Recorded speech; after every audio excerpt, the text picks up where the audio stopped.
ব্যবহৃত প্রত্যেকটা শব্দই এক একটি পদ। এই বাক্যের নিচে দাগ দেন। এখন অর্থাৎ আপনি যে পড়তেছেন, পড়ার সময় অর্থাৎ যা আপনার পড়ন লাগবে সেটা আপনাকে বুঝতে হবে। আমরা স্টার্ট করো। আমরা পদ প্রকরণ অধ্যায়টার চতুর্থ অধ্যায়ের প্রথম পরিচ্ছেদ পদ প্রকরণ এই অংশটা শুরু করেছি। আপনার কাছে বাংলা নবম দশম শ্রেণীর বাংলা ব্যাকরণ যে বইটা আছে সেটা অবশ্যই আপনার কাছে থাকবে। আমি সেখান থেকে বলে দিতেছি, বিভক্তিযুক্ত শব্দ মাত্রই পদ এবং বাক্য ব্যবহৃত প্রত্যেকটা শব্দই পদ। ঠিক আছে? আচ্ছা, এখন আসেন নিচের কোনটি পদ নয়?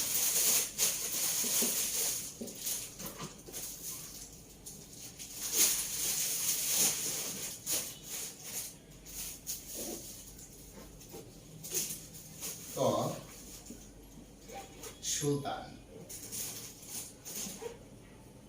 খ সম্রাট, গ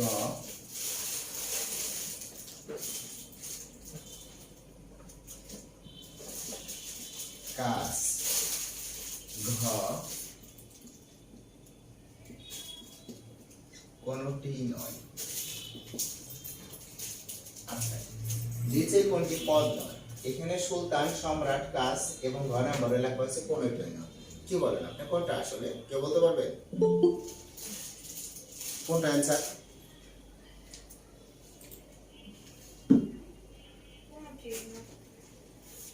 নিচের কোনটি পদ নয়? ঠিক আছে, এখানে আমরা লিখছি সুলতান, সম্রাট, কাস কোনটি নয়। হ্যাঁ, কারেক্ট, কোনটি নয়। কারণ এই সুলতান এটা অবশ্যই একটা শব্দ, সম্রাট এটা অবশ্যই একটা শব্দ, কাস এটা অবশ্যই একটা শব্দ, কিন্তু এদেরকে আমরা বাক্যে ব্যবহার করিনি। এর আলাদা শব্দ, অর্থাৎ প্রত্যেকটা শব্দই যে পদ তা কিন্তু না। বাক্যে ব্যবহৃত প্রত্যেকটা শব্দই পদ। এই যে আপনার মুখ্য কথাটা, এরকম একটা প্রশ্ন দিয়ে দিলে তখন কিন্তু স্টুডেন্টসরা চিন্তা করবো কোনটা পদ না বুঝুন কেমনে। ঠিক আছে, কিন্তু আপনার সংজ্ঞা অনুসারে বুঝতে হবে। ওনারা যে ছোট সংজ্ঞাটা দিয়েছে, এই সংজ্ঞাটা অর্থাৎ একটা কথা খেয়াল রাখবেন যে একজন টিচার যখন প্রশ্ন করবে, প্রশ্ন করার সময় সে কিন্তু বাজারের যে পাবলিকেশনের বিভিন্ন যে বইগুলো আছে যেগুলো সবাই সাজেস্ট করে, ওই বইগুলো নিয়ে কিন্তু প্রশ্ন করতে বসবে না। প্রশ্ন করতে বসবে নবম দশম শ্রেণীর এই বইটা, একাদশ দ্বাদশ শ্রেণীর সাহিত্য পাঠ, সহপাঠ, আর হয়তো সৌমিত্র শিখর স্যারের যে বইটা আছে ওটা নিয়ে বসতে পারেন, কারণ ওটা পাবলিকেশনের বাজারজাতকরণ বা বাণিজ্যিক কোনো বই না। ঠিক আছে? আর হলো তাদের প্রশ্ন ব্যাংক, ঐতিহ্য তাদের যেটা প্রশ্ন ব্যাংক, এগুলো নিয়ে কিন্তু সাধারণত প্রশ্ন করতে বসবে। তাই আপনার মনে করেন যে এই একটা কোচিং সেন্টারের যে একটা বই আছে, সে বইয়ের নিচে যে আপনার 400-500 নৈবিত্তিক দেওয়া আছে, যে স্যার প্রশ্ন করতেছে সে তো এই নৈবিত্তিক গুলো দেখলোই না, তাহলে কোনটা কমন না তার মাথায় তো আসবেই না। ঠিক আছে? তার মানে কিন্তু এই জায়গাটা দেখবে, বিভক্তিযুক্ত শব্দ মাত্রই পদ এবং বাক্য ব্যবহৃত প্রত্যেকটি শব্দই এক একটি পদ। এই যে বিষয়টা, এই বিষয়টা কিন্তু তার মাথায় ধরবে। আর যখন এটা মাথায় ধরবে সে কিন্তু এখানে প্রশ্ন এখান থেকে করতে পারে। তারপরে আসে দেখেন, পদগুলো প্রধানত দুই প্রকার। প্রধানত অর্থাৎ এখানে প্রধানত আর হলো সাধারণত একটা ব্যাপার হয়ে গেছে। প্রধানত দুই প্রকার মানে কি, যে দেখেন এইখানে প্রধানত যে দুই প্রকার, একটা হলো সব্যয় পদ আর একটা হলো অব্যয় পদ, দুইটা প্রকার। এখন সব্যয় পদটা কি? সব্যয় সব মানে আছে আর কি, আর ব্যয় মানে ব্যয়, তার মানে এটা কি? সব্যয় বলতে যেটাকে পরিবর্তন করা যায়, পরিবর্তনশীল। এই সব্যয় শব্দটার অর্থই পরিবর্তনশীল, এটাকে পরিবর্তন করা যায়। আর অব্যয় যে জিনিসটা, এটাকে পরিবর্তন করা যায় না। এখন পরিবর্তন করা যায় কি? যেমন ধরেন এইভাবে যদি ওনারা হঠাৎ করে একটা লেখে নিচে কোনটি সব্যয় পদ, এখন পরিবর্তন কিভাবে করা যায় আমি দেখাইতেছি। যেমন সুন্দর, এই শব্দটা কিন্তু আপনি পরিবর্তন করতে পারবেন। সুন্দর, সৌন্দর্য, সাফল্য, তারপরে সুন্দর ভাবে, একটা শব্দকে আপনি নানান ভাবে পরিবর্তন করতে পারতেছেন। এই যে আপনি পরিবর্তনটা নিয়ে আসতে পারতেছেন, এটা কিন্তু একটা ইম্পর্টেন্ট বিষয়। এই পদগুলো হলো সব্যয় পদ, যেটাকে পরিবর্তন করা যায়। আর এইগুলা মনে করেন যে আমরা এইগুলা শেষে সব্যয় যে পদগুলা, এইগুলা দেখেন আমরা লিঙ্গাস্তর করতে পারি। যেমন সুন্দর, এখান থেকে কিন্তু আমরা বলতে পারি সুন্দরী। আবার এটাও কিন্তু বলতে পারি সুন্দরীরা, এটাও বলতে পারি। তার মানে এটাকে এক বচন বহু বচন করা সম্ভব। আবার এটাকে এভাবেও বলতে পারি সুন্দরের পূজারী। এভাবে যদি বলি, এখানে আপনি দেখেন সুন্দর যোগ এর, এটা হয়েছে। তার মানে এর সাথে বিভক্তিও যোগ করা যায়। এই যে সব্যয় পদ যেগুলো, এগুলো পরিবর্তনশীল। আর পরিবর্তনশীল মানে কি? মানে এটার সাথে বিভক্তি যোগ করা যায় এবং এটার লিঙ্গাস্তর করা যায় এবং এটা একটা পদ থেকে আরেকটা পদে পরিণত হয়। এগুলো কিন্তু এগুলোর বৈশিষ্ট্য, একদম ক্লিয়ার একটা বৈশিষ্ট্য। যেমন এখানে অব্যয় পদ যেগুলো আসলে যেগুলো পরিবর্তনশীল না, যেমন আমি যদি এখানে বলি এবং, দেখেন এই পদটা আমি কিন্তু এটাকে লিঙ্গাস্তর করতে পারবো না যে মহিলা এবং, এটা কিন্তু সম্ভব না। আবার আমি লিখতে পারবো না এবং রা বা এবং গুলো, এটাও সম্ভব না। আবার আমি এটাও দিতে পারবো না যে এর সাথে বিভক্তি যোগ করতে পারবো না এবং এ বা এবং অন্তস্থ এবং তে, পারবো না আমরা এগুলো, ঠিক আছে। অর্থাৎ এবং কেবলমাত্রই এবং। তার মানে এই যে পদটা, এটা হলো আমাদের অব্যয় পদ। যে পদটা কোনো যে পদের কি কি হয় না, তিনটা জিনিস একেবারে হয় না, যে এর সাথে কোনো বিভক্তি যুক্ত হয় না, বিভক্তি যুক্ত হয় না, এটা হলো অব্যয় পদের ক্ষেত্রে। আর কি হয় না, এর লিঙ্গান্তর করা যায় না, করা যায় না। এখন এইগুলো আপনার ব্রেনের ভিতরে কিন্তু বসানো লাগবে, কারণ এখান থেকে কি ধরনের প্রশ্ন হতে পারে আমি সেটাও বলে দিতেছি। আচ্ছা, লিঙ্গান্তর হয় না এবং আর কি হয় না, এর বহু বচন হয় না, বহু বচন হয় না। এই তিনটা জিনিস আমরা লক্ষ্য করতেছি অব্যয় পদের ক্ষেত্রে। এখন যদি আপনাকে প্রশ্ন করা হয় যে নিচের কোনটি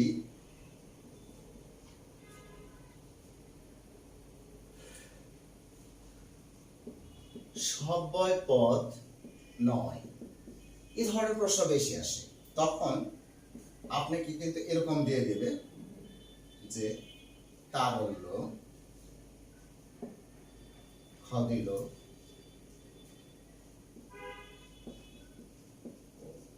সৌন্দর্য,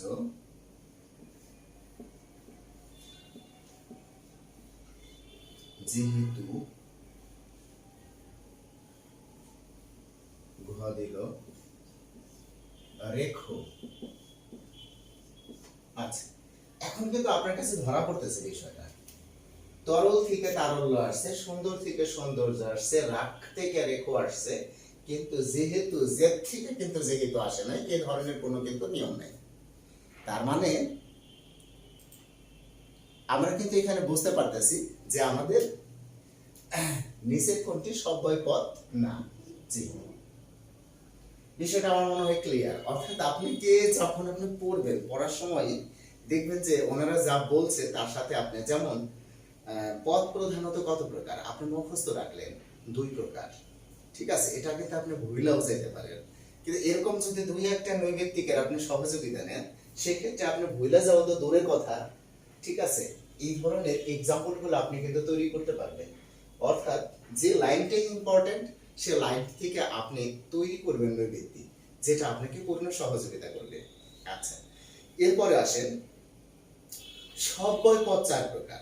আমরা স্বাভাবিকভাবেই জানি যে পদ সাধারণত 5 প্রকার: বিশেষ্য, বিশেষণ, অব্যয়, বিশেষ্য, বিশেষণ, সর্বনাম, অব্যয়, ক্রিয়া। এই যে 5 প্রকার, তার মধ্যে যেহেতু আমাদের অব্যয় পদটা আলাদা প্রকার, সব্যয় এবং অব্যয়, তো সেক্ষেত্রে আমরা বুঝতেছি সব্যয় পদ 4 প্রকার।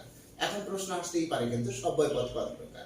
আমরা বুঝলাম সব্যয় পদ 4 প্রকার: বিশেষ্য, বিশেষ্য, বিশেষণ, সর্বনাম এবং ক্রিয়া। সুতরাং পদ মোট 5 প্রকার: বিশেষ্য, বিশেষণ, সর্বনাম, ক্রিয়া এবং অব্যয়। শেষ হয়ে গেল। এখন এই যে আমাদের পদের প্রকারভেদ সম্পর্কে আমরা আলোচনা করলাম। এখন দেখেন এখানে ছোট্ট কিছু উদাহরণ লিখছে: বিশেষ্য পদ, বিশেষণ পদ, সর্বনাম পদ, ক্রিয়াপদ এবং অব্যয় পদ।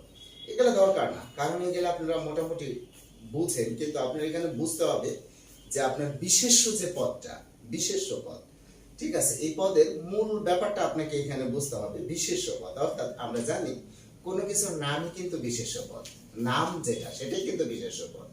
এখন নাম বলতে যে আপনি লক্ষ্য করেন এই পৃথিবীতে যেটা মনে করেন যে অন্তত বিজ্ঞানীদের নজরে পড়েছে বা কারো কারো নজরে পড়েছে, অথবা নোমেনক্লেচার যে সোসাইটি আছে তাদের নজরে যেটা পড়েছে, সেটা কিন্তু অটোমেটিক একটা নাম আছে, নাম সেখানে কিন্তু দেওয়া হয়েছে, সেটা বৈজ্ঞানিক নামই হোক সাধারণ নামই হোক, কোনো না কোনো ভাবে সেটার একটা নামকরণ করা হয়েছে।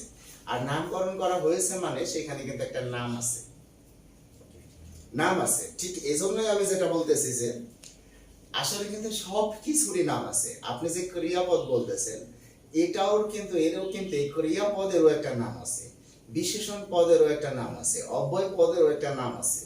তার মানে এই নাম যে মূল বিষয়টা কি সেটা আমাদের একটু ভালো করে বুঝতে হবে, যে কোনো কিছুর নামকেই কিন্তু আমরা বিশেষ্য পদ বলি। আর বাক্যে ব্যবহৃত যে সমস্ত পদ দ্বারা ব্যক্তি, জাতি, সমষ্টি, বস্তু, স্থান, কাল, ভাব, কর্ম বা গুণের নাম বোঝায় তাদেরকে আমরা বিশেষ্য পদ বলি। বিশেষ্য পদের এত সংজ্ঞার কিছু নাই, এখানে ইম্পর্টেন্ট হলো আপনার 6 প্রকার বিশেষ্য পদ। যে বিশেষ্য পদ কয় প্রকার? 6 প্রকার। এটা আপনার মনে রাখতে হবে, কিন্তু মনে রাখার সাথে সাথে এই 6টা প্রকারের বেসিক যদি আপনার জানা থাকে তাহলে হয়ে গেল। তো প্রথমটা হলো যে আপনার সংজ্ঞাবাচক বিশেষণ পদ। একসাথে কিন্তু আপনি দেখবেন এখানে সংজ্ঞাবাচক, এখানে কিন্তু লিখে দেওয়া হয়েছে সংজ্ঞাবাচক। আচ্ছা, এইখানে দেখেন সংজ্ঞাবাচক বিশেষ্য পদ, এখানে যখন লিখতেছে সমান সমান, এটার ইংরেজি কি? Proper noun. অনেক সময় আপনার এরকম আসে, প্রপার নাউন অর্থ কি? আমরা কিন্তু অনেক সময় নির্দিষ্ট নাম, সঠিক নাম নানানভাবে অর্থ করতে পারি, কিন্তু আমাদের কিন্তু এখানে বলা হয়েছে সংজ্ঞাবাচক বিশেষ্য পদ, ঠিক আছে, যেটার ইংরেজি প্রপার নাউন। একসাথে কিন্তু এটা আপনার জানা থাকতে হবে। এখন সংজ্ঞাবাচক বিশেষ্য পদ কি আসলে? এক কথায় আমরা এখান থেকে ধরে নেব, এখানে আমাদের অত কিছু কিন্তু কষ্ট করতে হবে না। সংজ্ঞাবাচক বিশেষ্য পদ গুলো কি আসলে? আসলে যেগুলোর একটা সংজ্ঞা দেওয়া যায়। কেমন সংজ্ঞা দেওয়া যায়? আসলে যে নামগুলো রাখা হয় মানে কি? যেমন আপনি মনে করেন যে আপনাদের বাড়িতে একটা মুরগি আছে, ওই মুরগি 15টা ডিম পারলো, 15টা ডিম থেকে 15টা মুরগির বাচ্চা হলো, ওগুলো কিন্তু আলাদা করে নামকরণ করার কিছু নাই। হ্যাঁ, আপনি কিন্তু স্বাভাবিকভাবেই বুঝতেছেন নাম বলতেছেন মুরগির বাচ্চা, কিন্তু যখন একটা মানুষের বাচ্চা হলো তখন কিন্তু তার একটা নামকরণ করার ব্যাপার হয়ে আসে। তার একটা নাম নানায় নাম দেয় অথবা দাদায় নাম দেয়, কেউ না কেউ এই নামকরণ করে। এই নামকরণ করার যে ক্ষেত্রটা আছে, এই ক্ষেত্রের মধ্যে যে নামগুলা পড়ে, যেমন মানুষের যে নামগুলো আপনি দেখেন, মানুষের যে নামগুলো এখানে কেউ না কেউ নামটা রাখছে। আবার দেখেন কোন স্থানের নাম, এগুলোও কিন্তু নামটা রাখছে। কোন পাহাড়, পর্বত বা এগুলোর যে নামগুলো কেউ না কেউ নামটা রাখছে। কেউ যদি কোনো বই লেখা থাকে সে বইয়ের নামটা রাখছে। তো এখানে সবচেয়ে বড় কথা হলো, আপনি যদি এই কথাটা মনে রাখেন, সাধারণত বাংলা সমান সমান ইংরেজি সমান সমান সব ভাষা, ঠিক আছে, সমান সমান যে নামটা, এই নামটাই কিন্তু প্রপার নাউন। অর্থাৎ এখানে আপনি 4টা 5টা ক্ষেত্র যদি আলাদাভাবে মনে নাও রাখেন, যেমন আপনি লক্ষ্য করেন যদি আমরা বলি নজরুল, এখন এই কাজী নজরুল ইসলামকে বাংলাদেশে কাজী নজরুল ইসলাম বলা হয়, ভারতে কিন্তু ওনাকে রবীন্দ্রনাথ ঠাকুর বলা হয় না। কারণ কি? কারণ নজরুল বাংলায়ও নজরুল, ইংরেজিতেও নজরুল, সব ভাষায় নজরুল, সুতরাং উনি প্রপার নাউন, ঠিক আছে। কিন্তু আমরা যদি বলি নদী, ঠিক আছে, দেখেন বাংলায় নদী, ইংরেজিতে রিভার, ঠিক আছে, যখন আমরা অন্য ভাষায় যাব অন্য নাম আসবে, তার মানে এটা কিন্তু প্রপার নাউন না, মাপকাঠিতে কিন্তু পড়লো না। অর্থাৎ প্রপার নাউন ওইটাই যেটার বাংলা এবং ইংরেজি একই, আর ওটা কি বলি আমরা? সংজ্ঞাবাচক বিশেষ্য। আচ্ছা, সেটা হতে পারে ঢাকা, দিল্লি, এখানে যে উদাহরণগুলো দিচ্ছে, লন্ডন, জাপান, জার্মান, থাইল্যান্ড, এই যে বিষয়গুলো সবই কিন্তু আপনার কি প্রপার নাউন আবার সংজ্ঞাবাচক বিশেষ্য। আবার ভৌগোলিক যেগুলো আছে পদ্মা, মেঘনা, যমুনা, ধলেশ্বরী, গোমতী, গোসামতী, আপনি যেটাই বলেন যে নামগুলো দেওয়া হয়েছে এগুলো প্রপার নাউন। অথবা আপনি যদি বলেন কোন গ্রন্থের নাম, হ্যাঁ, কোরআন, বাইবেল, তাওরাত, ইনজিল, মহাভারত, অগ্নিবীণা আছে, দেশে বিদেশে, বিশ্ব নবী, গীতাঞ্জলি, যে বই নামই বলেন এগুলার বাংলাও যা ইংরেজিও তাই। সো এই যে নামগুলো, এই নামগুলো কি বলা হয় প্রপার নাউন বা সংজ্ঞাবাচক বিশেষ্য। তার মানে এখানকার এটা ধরার সবচেয়ে বড় জিনিস হলো এটার বাংলাও যা ইংরেজিও তা, এটাই হলো আমাদের সংজ্ঞাবাচক বিশেষ্য বা প্রপার নাউন। দেখেন কারো কি কোনো প্রবলেম আছে?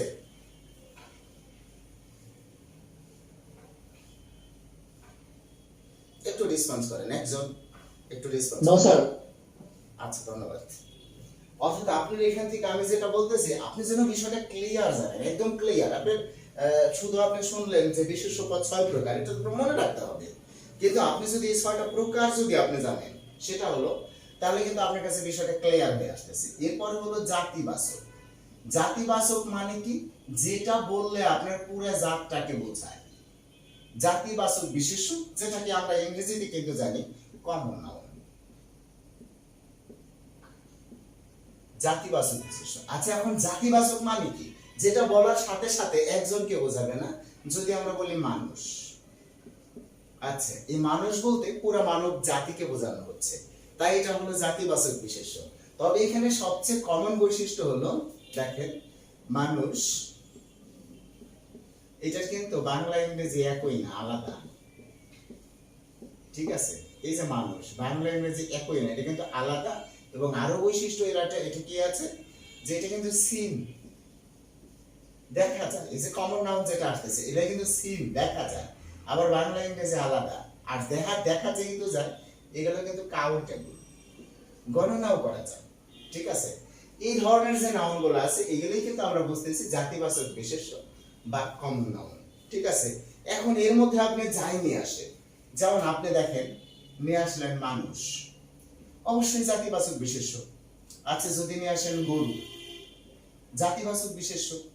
আচ্ছা, যদি নিয়ে আসেন বই, এখন আপনি বৈশিষ্ট্যগুলো দেখেন, এগুলা দেখা যায় এবং কাউন্ট করা যায়। দেখা যায় এবং কাউন্ট করা যায়, বাংলা ইংরেজি আলাদা, বই আলাদা। এগুলাই আমাদের আসতেছে জাতিবাচক বিশেষ্য। অর্থাৎ যেটাকে বোঝাইতেছে পুরাটাই কিন্তু আমরা একটা জাতের মধ্যে নিয়ে আসতেছি। কিন্তু এখানে বইয়ের ক্ষেত্রটা একটু ভিন্ন, কারণ এটা একটু আলাদা করে লেখা হয়েছে বস্তুবাচক বিশেষ্য।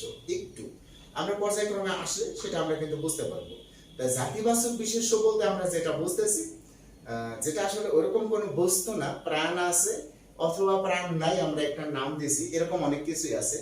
যেমন মানুষ, গরু, পাখি, গাছ, পর্বত, পাহাড়, ইংরেজ। এই যে একটা খেয়াল করেন যে এই যে আমরা এখানে বলতেছি নদী, দেখেন এই নদীর যে নামটা, কোন একটা নদীর নাম যদি আমরা বলি মেঘনা, এটা কিন্তু আমাদের প্রপার নাউন।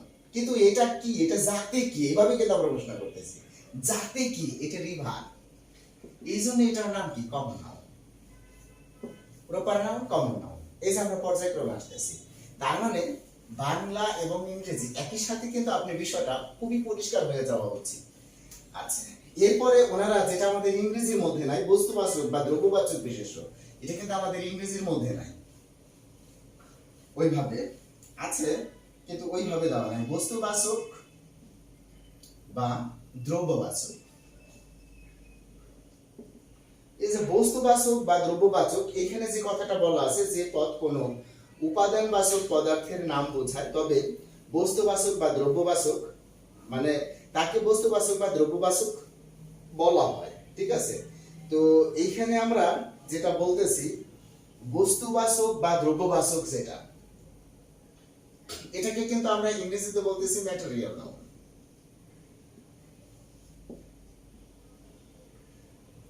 আসলে ম্যাটেরিয়াল নাউনটা কি? এটা হলো আপনি দেখবেন কোনো কিছুর উপাদান, একটু ভাঙলে যে জিনিসটা দাঁড়াইবো, এটা আনাম করা যাবে না, ভাঙলে যে জিনিসটা দাঁড়াইবো ওটাই কিন্তু আমাদের ম্যাটেরিয়াল নাউন। এবং বস্তু, যেমন আপনি খেয়াল করেন যদি আমরা তরকারি রান্না করি, তরকারি, এই তরকারি রান্না করার সময় আবার এই মেটাল থেকে অনেকে এটাকে ধাতুবাচক বিশেষজ্ঞ কিন্তু বলে থাকে।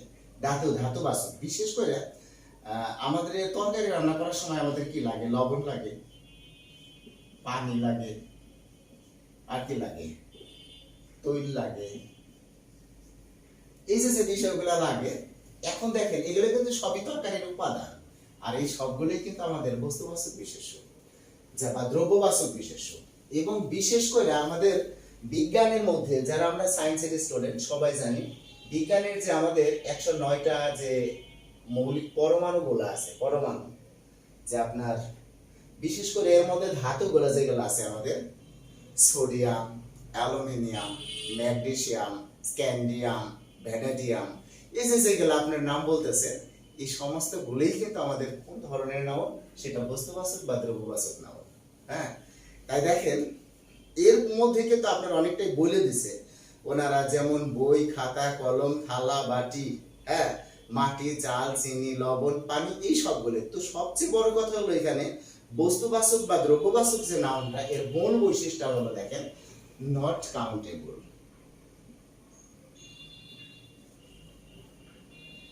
এটা কিন্তু গণনা করা যাবে না, আনকাউন্টেবল। এখন আপনি বলতে পারেন তা তো বুঝলাম, বই কি গণনা করা যায় না, খাতা কি গণনা করা যায় না, কলম কি গণনা করা যায় না? হ্যাঁ, এগুলো গণনা করা যায়, ঠিক আছে, কিন্তু ওইভাবে গণনা করে না। অর্থাৎ একটা বই, 3টা বই, 4টা বই, 5টা বই এইভাবে গণনা করে না কিন্তু। অর্থাৎ এটা গণনা করার যে এককগুলো, এই এককগুলোই আলাদা। যেমন হালি, গন্ডা, ডর্জন, হ্যাঁ, উক্তা বা বিভিন্ন ধরনের আছে। তারপরে যেগুলো আছে থালা, বাটি, মাটি, চাল, চিনি, লবণ, পানি, এগুলো কিন্তু আসলে গণনা করা হয় না, ঠিক আছে।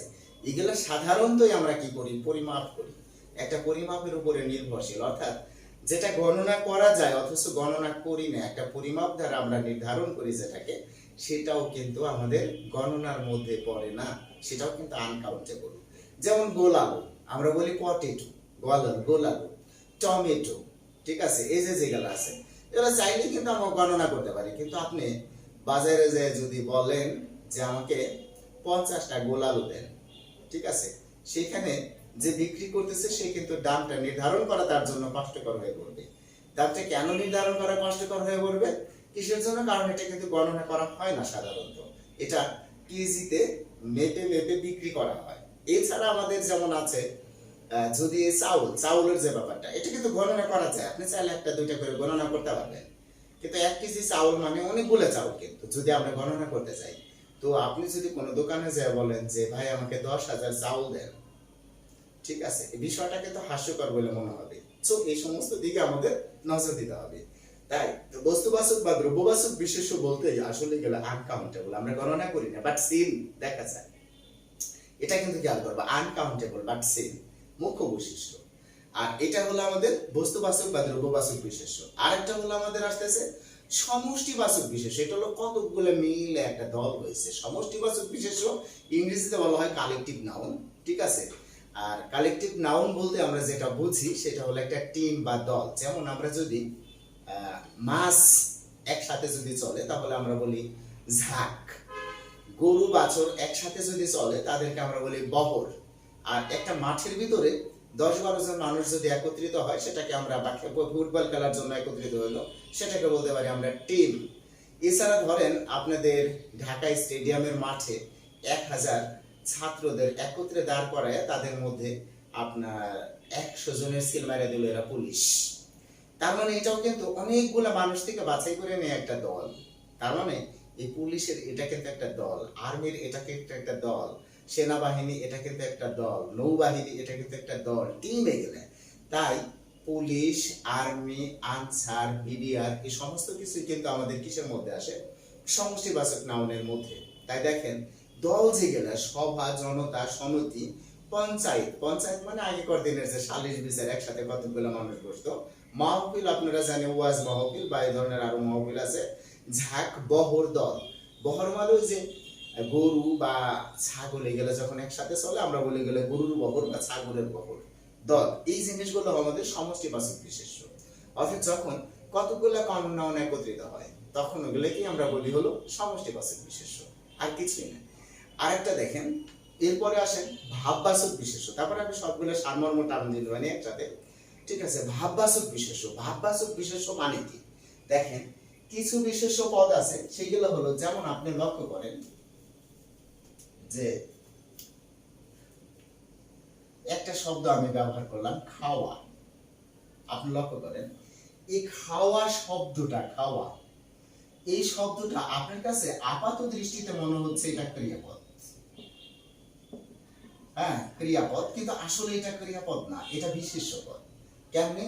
ক্রিয়াপদের দুইটা চাহিদা আছে। ক্রিয়াপদ হইলে তার দুইটা চাহিদা আছে, এক কর্তা চাহিদা, দুই কাল চাহিদা। এটা হলো ক্রিয়াপদের চাহিদা। কর্তা চাহিদা মানে এর পূর্বে আমি তুমি সে, এই যে তিন পদের যে আপনার কর্তা আছে আমি তুমি সে, ঠিক আছে, first person, second person, third person, এদের কারো না কারোর সাথে তার মিলতে হবে।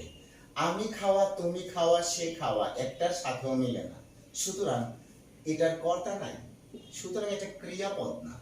আর যেহেতু কর্তা নাই, হ্যাঁ, অর্থাৎ কর্তা না থাকলে কোনোভাবেই কাল থাকবে না, কারণ একটা ছেলে বিয়ে না করলে কোনোভাবেই চিন্তা করা যায় না যে তার একজন, দুইজন বা তিনজন সন্তান আছে, এটা সম্ভব না। কিসের জন্য? যে কর্তা না থাকলে কাল থাকে না, বউ না থাকলে বাচ্চা থাকে না, এটা কিন্তু স্বাভাবিক, এটা আপনাকে বুঝতে হবে। সো আমি খাওয়া, তুমি খাওয়া, সে খাওয়া, এগুলো কি নাই? যে জিনিসটা আমাদের এখানে নাই সেটা হলো কর্তার সাথে সম্পর্ক নাই, অর্থাৎ এই খাওয়া এই ক্রিয়াপদটির কর্তা নাই। আর যখনই কোনো ক্রিয়াপদের কর্তা না থাকে তখন ওই ক্রিয়াপদটার নাম হলো ক্রিয়া বিশেষ্য। আর ক্রিয়া বিশেষ্য যে বিষয়টা, এই যে ক্রিয়া বিশেষ্য আমরা যেটাকে বলি, এটাকেই বলা হয় ভাববাচক বিশেষ্য। অর্থাৎ এটা দেখেন আপনার কিভাবে ব্যবহৃত হইতেছে, যে আমি এটা কিসের জন্য, দেখেন আমি একটু দেখাইতেছি। যদি আমি বলি যে তোমার টাকা নাই, আচ্ছা তোমার টাকা নাই, এই টাকা শব্দটা কিন্তু নাও বিশেষ্য পদ। আচ্ছা এখানে যদি বলতাম তোমার বই নাই, এটাও কিন্তু আমরা বুঝতেছি নাও।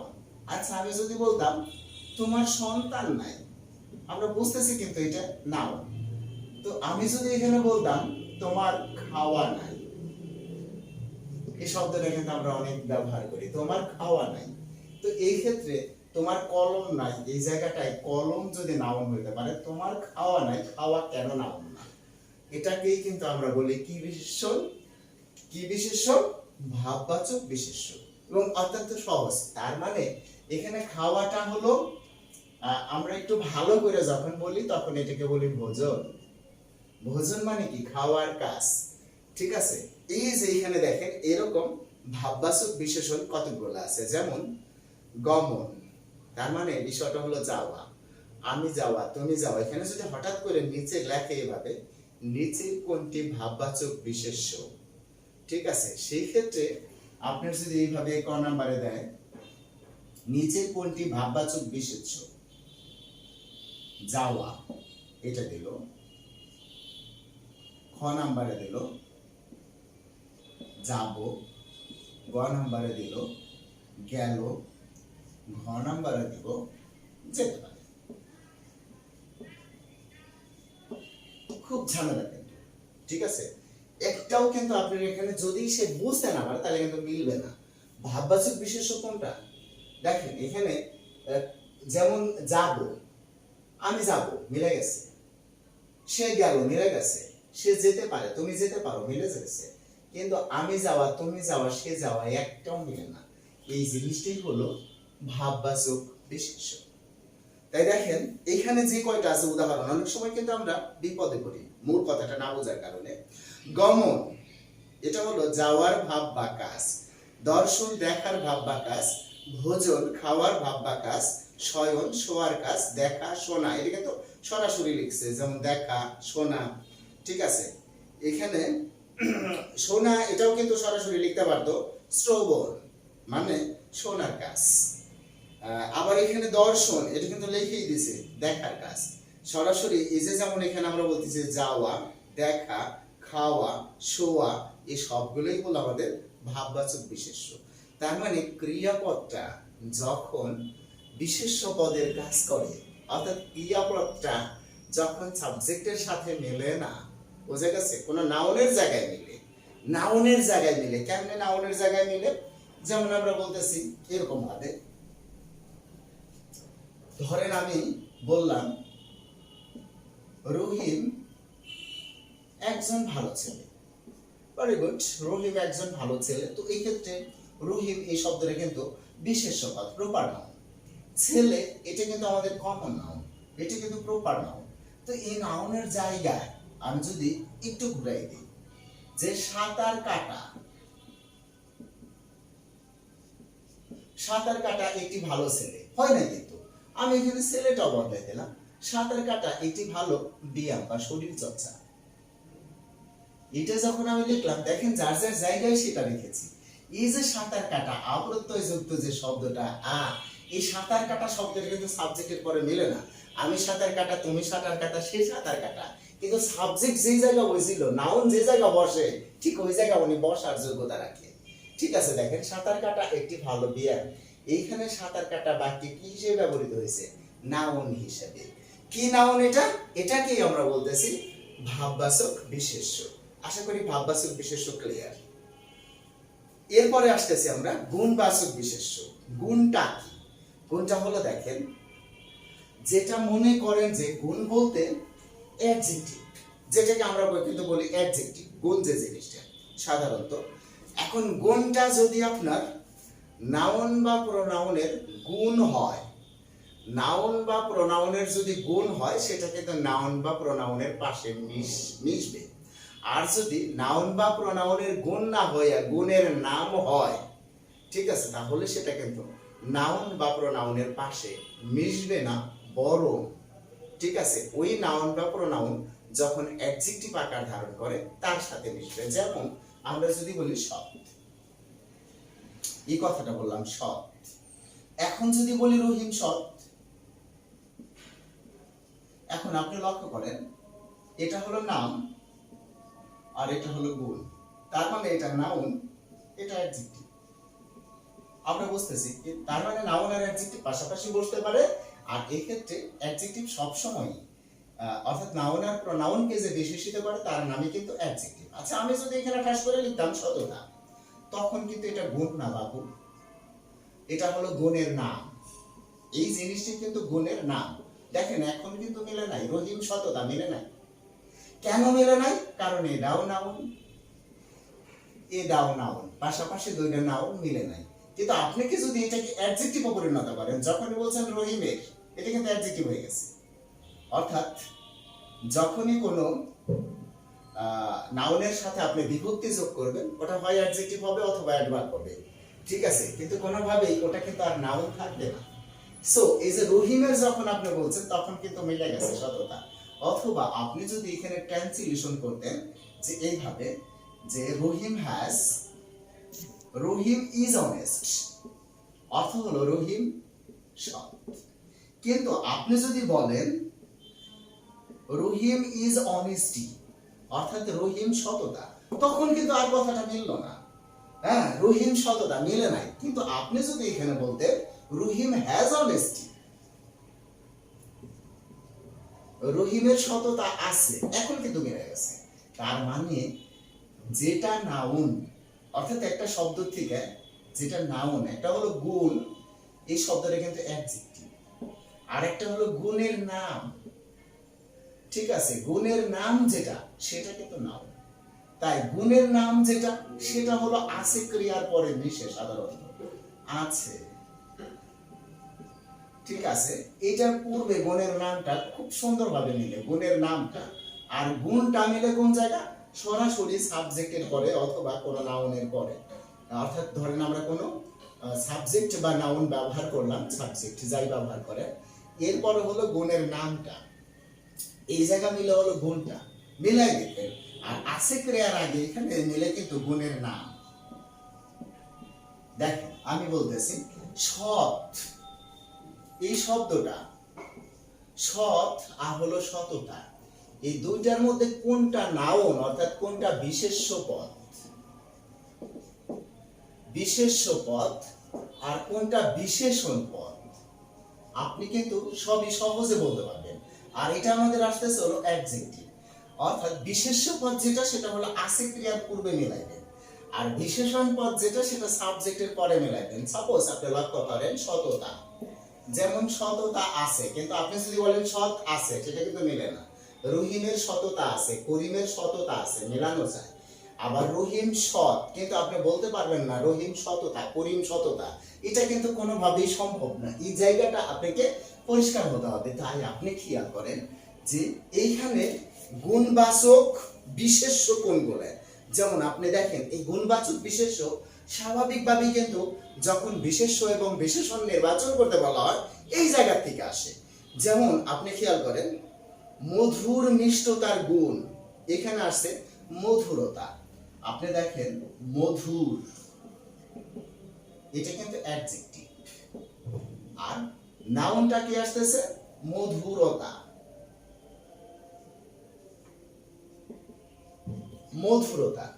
আচ্ছা, তার মানে এটা হলো বিশেষ্য আর বিশেষণ, আর এটা হলো বিশেষ্য, অটোমেটিক্যালি চলে আসতেছে। আমি দেখাইতেছি। তো এরকম তরল দ্রব্যের যে গুণ সেটা হলো দেখেন তরল, আপনি যখন বলতেছেন পানি তরল অ্যাডজেক্টিভ, আর তারল্য, আচ্ছা পানির তারল্য আমাদেরকে মুগ্ধ করে, পানির তারল্য আমাদের জীবন বাঁচায়, পানির তারল্যর মধ্যে অনেক কিছু আছে। অথবা পানির তারল্য আছে কিন্তু পানির তরল আছে, এটা কিন্তু বোঝা যায় না, এই কথাটা কিন্তু মেলে না। তার মানে এই যে দেখেন মধুর মধুরতা, তরল তারল্য। তো অনুরূপ ভাবে তিক্ত, এটা কিন্তু আপনাদের অ্যাডজেক্টিভ, তিক্ত মানে তিতে। ঠিক আছে, আমরা অনেক সময় বলি না দূর আমটা তিতে, আমটা তিক্ত, আম তিক্ত, তিতে, আম তো তিতা হয় না, কি জানি তিতা হয় মন নাই। আচ্ছা, কিন্তু আমরা এখানে যখন বলতেছি তিক্ততা, তখন এটা কি হয়ে যেতেছে নাউন হয়ে যেতেছে। এইরকম ভাবে আপনার যত আছে যে তরুণের গুণ তারুণ্য, এবং বানানগুলোও কিন্তু খুব ভালোভাবে খেয়াল করবেন। অনুরূপ ভাবে তদ্রূপ কতগুলো শব্দ নিয়ে আসছে, সৌরভ, ঠিক আছে, তারপরে নিয়ে আসছে স্বাস্থ্য, যৌবন, সুখ, দুঃখ, এই সবগুলোই কিন্তু আমাদের কি বিশেষ্য, গুণবাচক বিশেষ্য। কিন্তু আমরা যদি সৌরভ এই শব্দটাকে যদি আমরা অ্যাডজেক্টিভে পরিণত করি সৌরভ, তখন কিন্তু সৌরভ থাকবে না, সুরভিত। আচ্ছা স্বাস্থ্য, তখন কিন্তু স্বাস্থ্য থাকবে না, স্বাস্থ্যবান অ্যাডজেক্টিভ হইলে। আর যখন আমরা বলতেছি যৌবন, ঠিক আছে, তার মানে যৌবন সুলভ। আর সুখ মানে কি থাকবে, এই অ্যাডজেক্টিভ কি হবে সুখী, যে সে সুখী তার সুখ আছে। যখন আমরা আছে দিয়ে মিলাইতে পারতেছি ওটা কিন্তু আমাদের বিশেষ্য। আর যখন এটা সরাসরি আপনি দেখবেন সুখ, এই শব্দটা কোথায় বসাতে পারতেছেন, দেখেন বসাতে পারতেছেন তার সুখ, তার মানে এটা কিন্তু নাও। কিন্তু আপনি যদি বলেন তার সুখী, আর সম্ভব না, আপনাকে বলতে হচ্ছে কি সে সুখী, কিন্তু এটা সেটা কি, সেটা কিন্তু আপনি পুরো নাও। কিন্তু যখন আপনি তার বলছিলেন, তারটা কিন্তু আপনার অ্যাডজেক্টিভ, কারণ এটা আপনি পার্টস অফ স্পিচ থেকে পড়ে আসছেন, তার শব্দটা অ্যাডজেক্টিভ, অর্থাৎ তার সুখ, ঠিক আছে। আর সেই সুখী বা রহিম সুখী, এখানে এই শব্দটা আমাদের কি আসতেছে, সুখী শব্দটা কি আসতেছে অ্যাডজেক্টিভ, আর সুখ শব্দটা কি আসতেছে নাউন। অর্থাৎ গুণ যেটা সেটা অ্যাডজেক্টিভ, আর গুণের যে নামটা সেটা নাউন। যেমন একটি শব্দ আপনি খেয়াল করেন গভীর, এই শব্দটা আপনি খেয়াল করেন গভীর, ঠিক আছে। এখন বলা হলো এই শব্দটা নাউন বিশেষ্য পদ না বিশেষণ পদ, আপনি এটা বুঝবেন কেমনে, এই গভীর শব্দটাকে এর আগে আপনি একটা শব্দ বসাবেন সুন্দর করে, যে শব্দটা নাউন। নদী গভীর, নদীটি গভীর, পদ্মা নদী গভীর, মিলে গেছে। কিন্তু আপনি যদি এই কথাটাই বলেন পদ্মা নদীর গভীরতা আছে, ঠিক আছে, পদ্মা নদীর গভীর আছে, আর কিন্তু মিলল না, পদ্মা নদীর গভীরতা আছে, তখন এই যে আপনি যে গভীরতা শব্দটা নিয়ে আসলেন, এই শব্দটাই মূলত আমাদের কি, এই শব্দটাই হলো আমাদের গুণবাচক বিশেষ্য। আর এটা মনে রাখার জন্য ইংরেজিতে কতগুলো আমার চিহ্ন দেওয়া আছে বাংলায়। তো মানে এই গুণবাচক বিশেষ্য পদগুলো মনে রাখার জন্য আপনি দেখলেই বুঝতে পারবেন। যেমন ত, এই যে তা, অ, আ, অন, করণ, তারপরে হলো জ, তারপরে হলো ইত্ত, তি, স্থিতি। এই যে যে বিষয়গুলো মোটে পার এখানে আপনার বেশি লাগে হলো এইটা, এইটা, ঠিক আছে, আর জ আর তিটা, এর বেশি খুব একটা লাগে না। যেমন আমরা দেখি সরল, সারল্য, ওইটা কিন্তু জ পালা দিতেছি। গুরুত্বপূর্ণ, ওইটা কি দিতেছি গুরুত্ব। বর্ণনা, আ দিতেছি। তিক্ততা, তা দিতেছি। আবার এই যে যে বিষয়গুলো, এগুলো আপনার কিসের চিহ্ন নির্ধারণ করতেছে? গুণবাচক বিশেষ্য পদগুলোর চিহ্ন নির্ধারণ করতেছে। আপনি দেখবেন যে এগুলো সাধারণত গুণবাচক বিশেষ্য পদের অর্থের শেষে, সাধারণত ওই শব্দটা শেষে এরাই কোনো না কোনো একটা থাকে। তাই দেখেন, এই যে আমরা শিখলাম, বিষয়টা কি একদম পরিষ্কার ভাবে বোঝার চেষ্টা করতেছি যে আমাদের যে এই বিশেষ্য পদ 6 প্রকার। হ্যাঁ, এটা আমাদের মনে থাকে না। কেন মনে থাকবে? 6 প্রকারের মধ্যে এখানে দেখেন, আপনি দেখেন পিএন, সিএন, তার মানে proper noun, common noun, material noun, যেগুলো কিন্তু আপনি জানেন। কালেকটিভ নাউন, এই কটা কিন্তু আপনি জানেন। দেখেন, proper noun, common noun, material noun, collective noun. এরপরে আপনার যে জিনিসটা আসছে সেটা হলো ভাববাচক। সেটাকে আমরা বলি মুডি নাউন, মানে ভাববাচক, একটা ভাব প্রকাশ করে, মুড প্রকাশ করতে পারে, এমডি, মুডি নাউন। আরেকটা হলো গুণবাচক, সেটাকে আমরা বলি ভিডি। ভিডি মানে ভার্সুয়াল নাউন, যেটা গুণ প্রকাশ করে, ভার্সুগুলা প্রকাশ করে। তো এখানে আপনি দেখেন, এটা যদি আপনি একসাথে মুখস্থ করেন, P C M C M D M V, P C M C M V, 6 প্রকার আপনি কিন্তু হয়ে গেল। তার মানে কি? Proper noun, common noun, material noun, collective noun, moody noun, verbal noun. বাস 6টা নাউন কিন্তু আপনার হয়ে গেল। এখন আপনি যদি এটা মুখস্থ না রাখেন সমস্যা নাই, কিন্তু আপনি যদি শুধুমাত্র এটা লিখে রাখেন, P C M C M V, এটা লিখে রাখলেন, 1 2 3 4 5 6টা সমান সমান, ঠিক আছে, বিশেষ্য পদ। এটাও যদি আপনি রেখে রাখেন তখন কিন্তু আপনার মনে থাকবে বিশেষ্য পদ 6 প্রকার। এবং এই জিনিসগুলো আপনার ব্রেনের ভিতরে পৌঁছে যাবে এবং আপনি খুব ভালো করে পড়বেন। আপনি দেখেন, আপনার চ্যাপ্টারের মধ্যে 3 নম্বরে আছে পদ প্রকরণ, এটা আছে আপনার চ্যাপ্টারে, যে বাংলা দ্বিতীয় পত্রের চ্যাপ্টারে এটা কিন্তু আপনার আছে। সুতরাং এটা তো আপনার ভালো করে পড়তে হবে। যখন এখান থেকে প্রশ্ন করা হয় নিচের কোনটি গুণবাচক বিশেষ্য, অথবা একটা বাক্য দিয়ে নিচে দাগ দিয়ে বলি যে এই শব্দটা কোন ধরনের বিশেষ্য, হ্যাঁ, তখন যখন বলা হয় জাতিবাচক, বস্তুবাচক, সমষ্টিবাচক, গুণবাচক, ভাববাচক, হ্যাঁ, তখন কিন্তু আমরা অ্যান্সার করতে পারি না। কেন অ্যান্সার করতে পারি না? আমরা জায়গায় জায়গায় থেকে অনেক মুখস্থ করি, কিন্তু আমাদের এইখানে যে কয়টা আছে এর বাইরে থেকে এক্সাম্পল সাধারণত আসে না এবং আপনাদের আসবে না। অর্থাৎ যেটা এই বইয়ের মধ্যে গ্রামাটিক্যালি ফোকাসড আছে সেটাই আপনার জন্য কিন্তু খুবই গুরুত্বপূর্ণ। এরপরে আমরা চলে আসতেছি বিশেষণ পদ। খেয়াল করেন, বিশেষণ পদ।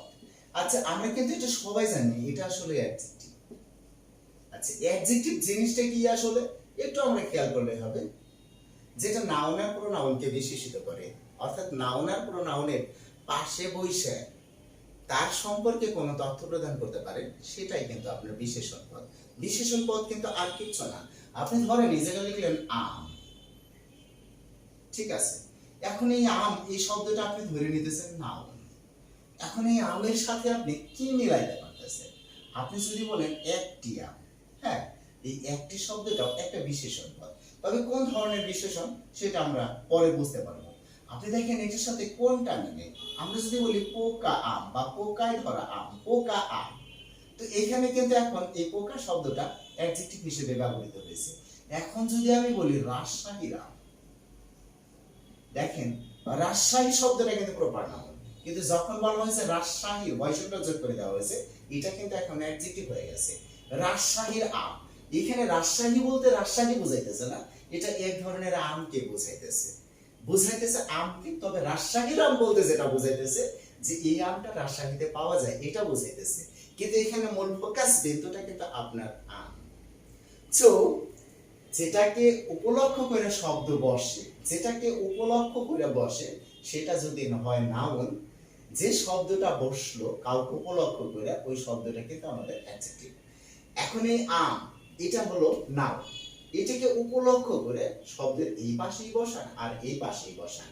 যদি আপনি কোনো শব্দ বসাইতে পারেন এটাকে উপলক্ষ করে, এই আমকে উপলক্ষ করে আমের বাম পাশে অথবা ডান পাশে একটা শব্দ যদি আপনি বসাইতে পারেন, ওই শব্দটা অ্যাডজেক্টিভ। এরকম নাউন বা প্রোনাউনের ডান পাশে বা অথবা বাম পাশে ওটাকে উপলক্ষ করে যদি আপনি কোনো শব্দ বসাইতে পারেন, ওই শব্দটা অ্যাডজেক্টিভ। যেমন ডান পাশে আমরা যদি বসাই তাহলে কি কি ধরনের শব্দ আমরা বসাইতে পারবো? যেমন ধরেন আম ভালো, পারি কিন্তু আম ভালো, আম পচা। এই যে আমি যে শব্দটা বসাইতে পারতেছি, এই শব্দটা অ্যাডজেক্টিভ। তবে এখানে যদি আমি ভালো শব্দটা আগে বসাইতে পারতাম, ভালো আম, তাহলে আমার ইংরেজিটা হয়তো গুড ম্যাঙ্গো। বাস, এটি কিন্তু আমার ইংরেজি শেষ হয়ে গেল। কিন্তু আমি যদি বলি আম ভালো, তখন ইংরেজিটা এর মধ্যে একটু পরিবর্তন ঘটে। আম ভালো, তখন আমার ম্যাঙ্গো ইংরেজিটা আগে বসানো লাগে, ম্যাঙ্গো ইজ গুড। তার মানে অ্যাডজেক্টিভটা বাম পাশে বসলে সরাসরি অ্যাডজেক্টিভটা ডান পাশে বসলে ওটা কি হয়ে যেতেছে, একটা বাক্য হয়ে যেতেছে। কিন্তু অ্যাডজেক্টিভ কিন্তু ঠিকই অ্যাডজেক্টিভ থাকতেছে, এটা অ্যাডজেক্টিভ, এটা নাউন। তার মানে অ্যাডজেক্টিভ বা বিশেষণ পদ যেটা মনে করি, সেটা কিন্তু আর কিছুই না, কোন নাউন অথবা প্রোনাউনকে তার আগে বা পরে বসে সেই সম্পর্কে কোনো তথ্য প্রদান করা। তাই বিশেষণ পদটার এটা হলো মূল কথা। তো এখন আমরা এই বিশেষণ পদ সম্পর্কে ভালোভাবে জানার চেষ্টা করব। ইতিপূর্বে বিশেষণ পদ সম্পর্কে বা অ্যাডজেক্টিভ সম্পর্কে আমরা অনেক সংজ্ঞা শিখেছি, যে সকল শব্দ নাউন প্রোনাউনের দোষগুণ অবস্থা সংখ্যা পরিমাণ ইত্যাদি নির্দেশ করে তাদেরকে অ্যাডজেক্টিভ বলে। তো আমরা বাংলায় যদি এখানে আসি, বিশেষণ পদ যে সকল পদ বিশেষ্য সর্বনামক ক্রিয়াপদের দোষ গুণ অবস্থা সংখ্যা পরিমাণ ইত্যাদি প্রকাশ করে তাকে বিশেষণ পদ বলে। এই সংজ্ঞার মধ্যে যে কথাটা আছে, যে পদ বিশেষ্য সর্বনাম ও ক্রিয়াপদে, এখানে ক্রিয়াপদের কথাটা ইজ নট রাইট, কারণ ক্রিয়াপদকে কিন্তু আসলে বিশেষণ পদ বিশেষিত করে না। অর্থাৎ ক্রিয়াপদটাকে করে, সেটা কিন্তু ক্রিয়ার একটা মূল ক্রিয়াকে সে কখনোই এই কাজটা করে না। তাই ক্রিয়াপদটা সংজ্ঞার মধ্যে পুরোপুরি ভাবে ভাগ খায় না।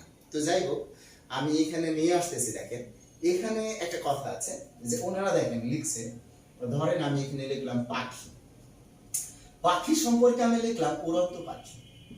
দেখেন এই উড়ন্তটা পাখির একটা বৈশিষ্ট্য, এটা কিন্তু অ্যাডজেক্টিভ। অ্যাডজেক্টিভ মানে এটা কি? বিশেষণ পদ। তো এরকম ওনারা কিন্তু দেখেন একটা নাউনের পূর্বেই কিন্তু ওগুলা বসাইছে, চলন্ত গাড়ি। হ্যাঁ, তার মানে এটা কি হইতেছে? বিশেষ্যের বিশেষণ। চলন্ত গাড়ি বিশেষ্যের বিশেষণ মানে কি? হ্যাঁ, এই যে এই কথাগুলো কিন্তু আমরা অনেক সময় কম বুঝি। বিশেষ্যের বিশেষণ, বিশেষণের বিশেষণ, অবয়ের বিশেষণ, এগুলো আমাদের কাছে বুঝে গেল। আর কিছু না রে বাপু। এই যে পাখি, এটা কি বিশেষ্য পদ? একটা নাম পদ আছে, এইটা কি বিশেষণ পদ মানে অ্যাডজেক্টিভ। তাহলে আমি যদি এই অ্যাডজেক্টিভটাকে বলি, এটা কার অ্যাডজেক্টিভ? অবশ্যই একটা বিশেষ্য পদকে বিশেষিত করতে যায় উৎপন্ন বিশেষণ। তার মানে এটার নাম কি? অবশ্যই বিশেষ্যের বিশেষণ। বিশেষ্যের বিশেষণ,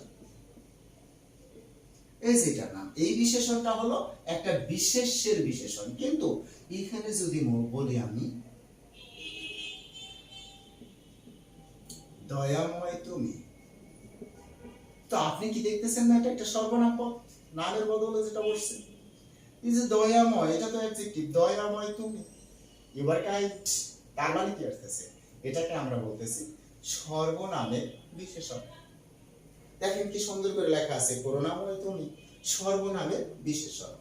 আচ্ছা, এরপরে আমরা যখন বলতেছি দেখেন, হুম আহ, যেমন এখানে যে উদাহরণটা দিয়েছে, দ্রুত চলো, এই যে চলো, ঠিক আছে, আহ, এখানে চলো এটা কিন্তু ক্রিয়াপদ বাপু, ক্রিয়াপদ, ঠিক আছে। যখন বলতেছে দ্রুত চলো, ঠিক আছে, তখন এটা কিন্তু কোনো নাউনকে বিশেষিত করে নাই, কোনো প্রোনাউনকে বিশেষিত করে নাই, মানে কোনো বিশেষ্য পদকে বিশেষিত করে নাই, কোনো বিশেষণ পদকে বিশেষিত করে নাই, বরং একটা ক্রিয়াপদকে বিশেষিত করতেছে। আর যখন ক্রিয়াপদকে বিশেষিত করতেছে, যেমন দ্রুত চলো, তাহলে বিশেষিত করলো কাকে? একটা ক্রিয়াপদকে। তার মানে এখানে আপনি কি বলবেন? ক্রিয়া বিশেষণ। এটার নাম হতে হবে কি? ক্রিয়া বিশেষণ। তার মানে এই যে এখানে দেখেন দ্রুত চলো, এটার নাম হয়ে গেছে হলো ক্রিয়া বিশেষণ। তার মানে খুবই সহজ কিন্তু ব্যাপারটা, যে আমরা বিশেষণ পদ, বিশেষণ এই শব্দটার ইংরেজি কি জানি? অ্যাডজেক্টিভ, ঠিক আছে। কিন্তু বাপু এই বিশেষণ ইংরেজি কিন্তু অ্যাডজেক্টিভ না। এখানে আমাদের বুঝতে হবে বিশেষণ ইংরেজি কিন্তু দুটো, ঠিক আছে, সেটা হলো অ্যাডজেক্টিভ প্লাস অ্যাডভার্ব। এই দুটো কিন্তু কেন? কারণ আপনি লক্ষ্য করেন যে আমাদের ওনাদের ইংরেজিতে পার্টস অফ স্পিচ হলো 8টা, আর আমাদের বাংলায় পার্টস অফ স্পিচ হলো 5টা। তো সেই ক্ষেত্রে অবশ্যই কোনোটা ডাবল জায়গা দখল করবে, এটাই তো স্বাভাবিক। তো সেই ক্ষেত্রে ডাবল বা ট্রিপল জায়গা দখল করবে। তো বিশেষণ পদ ইংরেজি কিন্তু অ্যাডজেক্টিভ এবং অ্যাডভার্ব এই দুটোর কিন্তু সমন্বয়। তাই কিন্তু আমরা বলি এই বিশেষণ পদকে প্রধানত দুই ভাগে ভাগ করা হয়। অ্যাডজেক্টিভ মানে কি? উনি কাকে বিশেষিত করে? উনি বিশেষিত করে কোনো বিশেষ্য পদকে অথবা সর্বনাম পদকে, এইটাই কিন্তু অ্যাডজেক্টিভ বিশেষিত করে। তাই এই অংশটার নাম কি? নাম বিশেষণ। দেখছেন? তার মানে অ্যাডজেক্টিভ বিশেষিত করে কাকে? হয়তো বিশেষ্য পদকে অথবা সর্বনাম পদকে। তাই এই অংশটার নাম হলো নাম বিশেষণ। কিন্তু আপনি যখন এই অংশটার মধ্যে যাবেন, এই অংশের মধ্যে অ্যাডভার্ব যে বিশেষিত করে, সে কিন্তু কোনো নাউন বা অ্যাডজেক্টিভকে কখনোই বিশেষিত করে না, সরি, কোনো নাউন বা প্রোনাউনকে কখনোই বিশেষিত করে না। তাহলে নাউন বা প্রোনাউন বাদে অন্য কাউকে এটা বিশেষিত করে। কাকে বিশেষিত করে? নাউন বা প্রোনাউন ভাবে অন্য কাউকে বিশেষিত করে। অর্থাৎ কোনো নাউনকে বিশেষিত করে না, কোনো প্রোনাউনকে বিশেষিত করে না, অন্য কাউকে বিশেষিত করে। তার মানে এখন দেখেন, যার মনে করেন যে এই ঢাকা শহরে একটা বাড়ি আছে, ঠিক আছে, এখন আরেকজনের ঢাকা শহরে 15টা বাড়ি আছে। যার 15টা বাড়ি আছে তার কিন্তু বেশি টাকা আছে, আর যার বেশি টাকা আছে সে কিন্তু স্বাভাবিকভাবে বড় গাড়ি, বড় বাড়ি, বড় বউ, বুঝে গেছে, বড় মোবাইল, সবকিছু বড় যেগুলো আছে এইগুলা ব্যবহার করার চেষ্টা করবে। তো স্বাভাবিকভাবে ওই দৃষ্টিকোণ থেকে যদি আপনি চিন্তা করেন, যার বেশি আছে সে তো একটু ভাব ধরবই, তাই না? তো স্বাভাবিকভাবে আপনি লক্ষ্য করেন যে বিশেষণ, নাম বিশেষণ যে অংশটা সেটা বিশেষিত করে, অ্যাডজেক্টিভটা বিশেষিত করে বিশেষ্য আর সর্বনামকে। কিন্তু অ্যাডভার্ব তো বিশেষিত করে কি? এই দুইটা বাদ দিয়ে বাদ বাকি যা আছে সবাইকে বিশেষিত করে। ক্রিয়াপদকে বিশেষিত করে, বাক্যকে বিশেষিত করে, অব্যয়পদকে বিশেষিত করে। যেমন আমরা ইংরেজির মধ্যে যেমন জানি যে নাউন আর প্রোনাউনকে হলো অ্যাডজেক্টিভ বিশেষিত করে, বাদ বাকি যেটি আছে অ্যাডজেক্টিভ কেও বিশেষিত করে, অ্যাডভার্ব কেও বিশেষিত করে, অ্যাডভার্ব প্রোনাউন কেও আপনার প্রিপজিশন কেও বিশেষিত করে, কনজাংশন কেও বিশেষিত করে, বাক্য কেও বিশেষিত করে, ক্রিয়া কেও বিশেষিত করে। তার মানে তার বিশেষিত করার ক্ষেত্রটা কিন্তু বেশি। বাট আমাদের দেখেন এই বিশেষণ যেটা, অ্যাডজেক্টিভ যেটা, এটা কিন্তু মাত্র দুটাকে, একটা হলো হয় নাউন অথবা প্রোনাউন, এই দুটাকে বিশেষিত করে। তাই এটা নাউন, এখানে বিশেষ্য পদ যেটা, এটা নাউন আর প্রোনাউন, একটা হলো নাম আর একটা হলো সর্বনাম, দুই বিধ নাম, তাই এই অংশটার নাম কি? নাম বিশেষণ। আর এটা যেহেতু অনেক সাইডকে বিশেষিত করে, তাই এই অংশটার নাম হলো ভাব বিশেষণ, মানে ভাব ধরে বিশেষিত করে। খেয়াল করছেন? এখন এই ভাব বিশেষণের মধ্যে দেখেন কতগুলো ভাব বিশেষণ, মানে যেখানে যেহেতু এখানে একটু বেশি ভাব বিশেষণের মধ্যেই কিন্তু আমরা খেয়াল করতেছি ক্রিয়া বিশেষণ। তার মানে ভাব বিশেষণ মানে এটা ক্রিয়াকে বিশেষিত করে, ক্রিয়া বিশেষণ। আমি এত বড় করে না লিখলাম, আচ্ছা ক্রিয়াকে বিশেষিত করে। আর কাকে বিশেষিত করে? দেখেন এটা বিশেষণের বিশেষণ, বিশেষণের বিশেষণ, তার মানে কি এটা বিশেষণকে বিশেষিত করে, মানে অ্যাডজেক্টিভকে বিশেষিত করে। আবার কাকে বিশেষিত করে? আমরা খেয়াল করি অব্যয় আছে না, অব্যয়, ওটাকেও কিন্তু বিশেষিত করে। তার মানে এটা অব্যয়ের বিশেষণ, এটাকেও কিন্তু ছাইড়া দেয় না। এরপরে কি করে? পুরো বাক্যটাকে বিশেষিত করে। তার মানে এটা হলো বাক্যের বিশেষণ। এবং আপনি একটু খেয়াল করেন তাহলে কিন্তু আপনি বুঝতে পারবেন। যেমন আমরা যখন বলতেছি এইভাবে ক্রিয়া বিশেষণ, একটা ক্রিয়া বলি, ঠিক আছে, আমিও বলি আসো, এই আসোটা কিন্তু একটা ক্রিয়া। তুমি আসো, সাবজেক্টের সাথে যেটা মিলে সেটা কিন্তু ক্রিয়া। আসো, ঠিক আছে। এখন আমি এর সাথে বলতেছি আস্তে আস্তে আসো, আসাকে বা আস্তে আস্তে আসো। এই যে আস্তে আস্তে, এটা কি কাকে বিশেষিত করে? আসসালামু আলাইকুম স্যার। হ্যাঁ স্যার হচ্ছে আসরের নামাজের জন্য 20 মিনিট বিরতি দেন। ও, নামাজের বিরতি না? জি স্যার। আচ্ছা ঠিক আছে, তাহলে আমরা নামাজের বিরতিটা কোন পর্যন্ত দেব? স্যার 20 মিনিট দেন।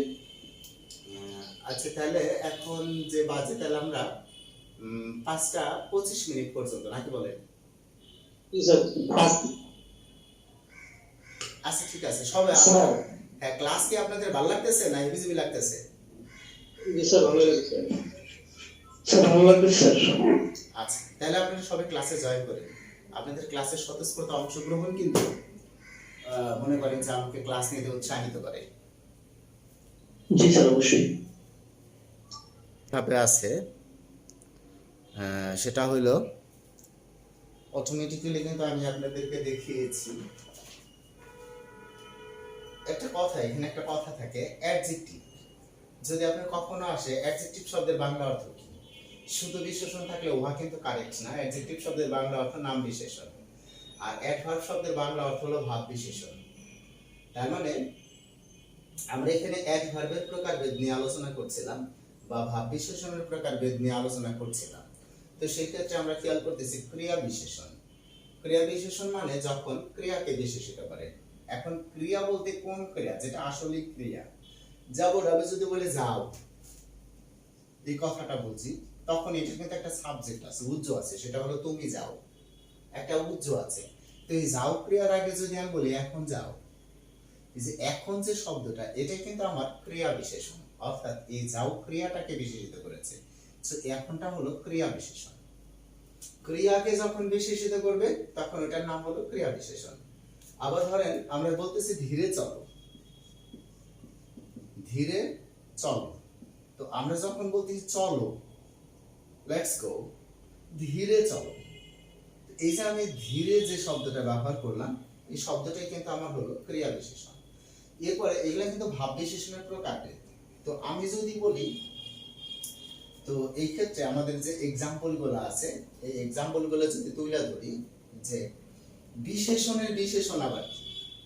বিশেষণের বিশেষণ হলো আমরা যদি কোনো বিশেষণ পদকে বিশেষিত করি, সেটা আপনি মনে করেন যে আমি এখানে বললাম দুধ দাও, তো এখানে দেখেন দুধ, এটা কিন্তু একটা বিশেষ্য পদ। তো আমি যদি এটাকে বিশেষিত বলি একটু দুধ দাও, একটু দুধ দাও, এখানে কিন্তু আমি দেখলাম যে এটা কিন্তু আমার বিশেষ্য পদ আর এটা হলো বিশেষণ পদ। তো এখন যদি বলি সামান্য একটু দুধ দাও, তো এখন আপনি খেয়াল করেন যে সামান্য শব্দটা এই বিশেষণ পদটাকে কি করতেছে? বিশেষিত করতেছে। সামান্য একটু, সামান্য একটু দুধ দাও, তাহলে এই সামান্য পদটাই হলো আমাদের বিশেষণের বিশেষণ। বিশেষণের বিশেষণ মানে কোন বিশেষণকে যখন বিশেষিত করবে, সেটা নাম বিশেষণকেও বিশেষিত করতে পারে, ভাব বিশেষণকেও বিশেষিত করতে পারে। সে জেনারেলি যেটা কোন বিশেষণ পদকে বিশেষিত করবে, তখন ওটাই হলো আমাদের বিশেষণের বিশেষণ। আর অব্যয়ের যে বিশেষণটা, কোন অব্যয় পদকে আমরা যখন বিশেষিত করি, যেমন এবং, এটা একটা অব্যয় পদ, করোনা, অন্যান্য করে পাবেন না স্যার। হ্যাঁ আমার ক্লাস হয় না তো। জি বলেন। মাঝে মধ্যে ধরো মাসে 2 দিন 1 দিন একই ক্লাসটা আসতে মনে এখন পরে ফিরে গেলাম। হ্যালো তুমি নালি ভাই এইসব কার বলতেছেন ভাই?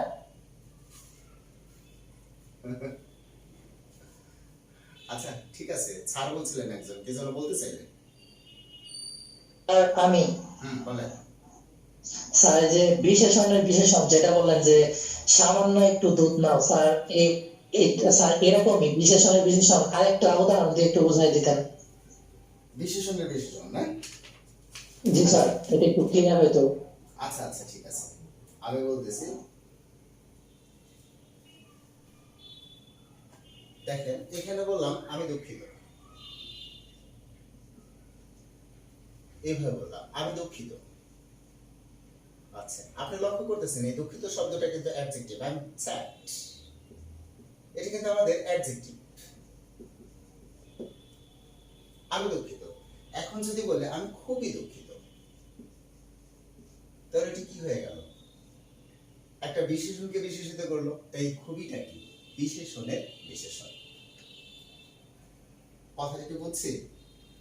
অথবা এটা যদি আপনি অন্য কোনোকে বিশেষণের বিশেষণ যে কেবলমাত্র এটাই হবে তা না। যেমন আমি ধরেন আপনাদের যে উদাহরণগুলো আছে আমি সেগুলো দিয়ে বুঝাইতেছি। রকেট,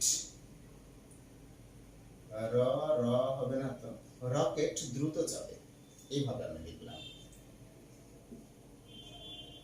দেখেন এই দ্রুত শব্দটা বিশেষিত করছে একটা ক্রিয়াপদকে, সুতরাং এটা কিন্তু আমরা বলতে পারি ক্রিয়া বিশেষণ। দ্রুত শব্দটা কিন্তু ক্রিয়া বিশেষণ, কিন্তু যে বিশেষণই হোক দ্রুত শব্দটা কিন্তু একটা বিশেষণ অবশ্যই। আচ্ছা এখন যদি আমি বলি রকেট অতি দ্রুত চলে, অতি শব্দটা কাকে করলো? একটা বিশেষণ পদকে বিশেষিত করলো। যে বিশেষণই হোক, সেটা ক্রিয়া বিশেষণই হোক, নাম বিশেষণই হোক, যে বিশেষণই হোক, এটা কিন্তু একটা বিশেষণ পদকে, অতিশয় শব্দটা একটা বিশেষণ পদকে বিশেষিত করছে। সুতরাং এটার নামই এই অতি শব্দটাই হলো বিশেষণের বিশেষণ। অথবা আমরা অনেক সময় পরীক্ষার ক্ষেত্রে যে প্রশ্ন কামনের ক্ষেত্রে এইভাবে লিখি ভি ভি আই, মানে কি ভাই? Very very important.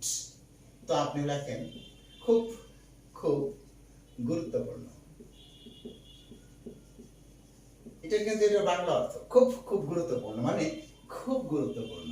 তো গুরুত্বপূর্ণ এই শব্দটা অ্যাডজেক্টিভ, এটা কিন্তু একটা বিশেষণ। তো খুবটা কি? এটা কি আসতেছে আমার? এটা কিন্তু অ্যাডভার্ব। এটা কি আসতেছে আমার? একটা ভাব বিশেষণ, অ্যাডজেক্টিভকে বিশেষিত করতেছে। এটাকেও কিন্তু আমি বলতেছি বিশেষণের বিশেষণ। এই খুব আবার এই খুবকে বিশেষিত করতেছে, এটার নামও বিশেষণের বিশেষণ। কি শাকিল, বিশেষণের বিশেষণ কি ক্লিয়ার? Yes sir. ওকে আচ্ছা আমি এখানে বললাম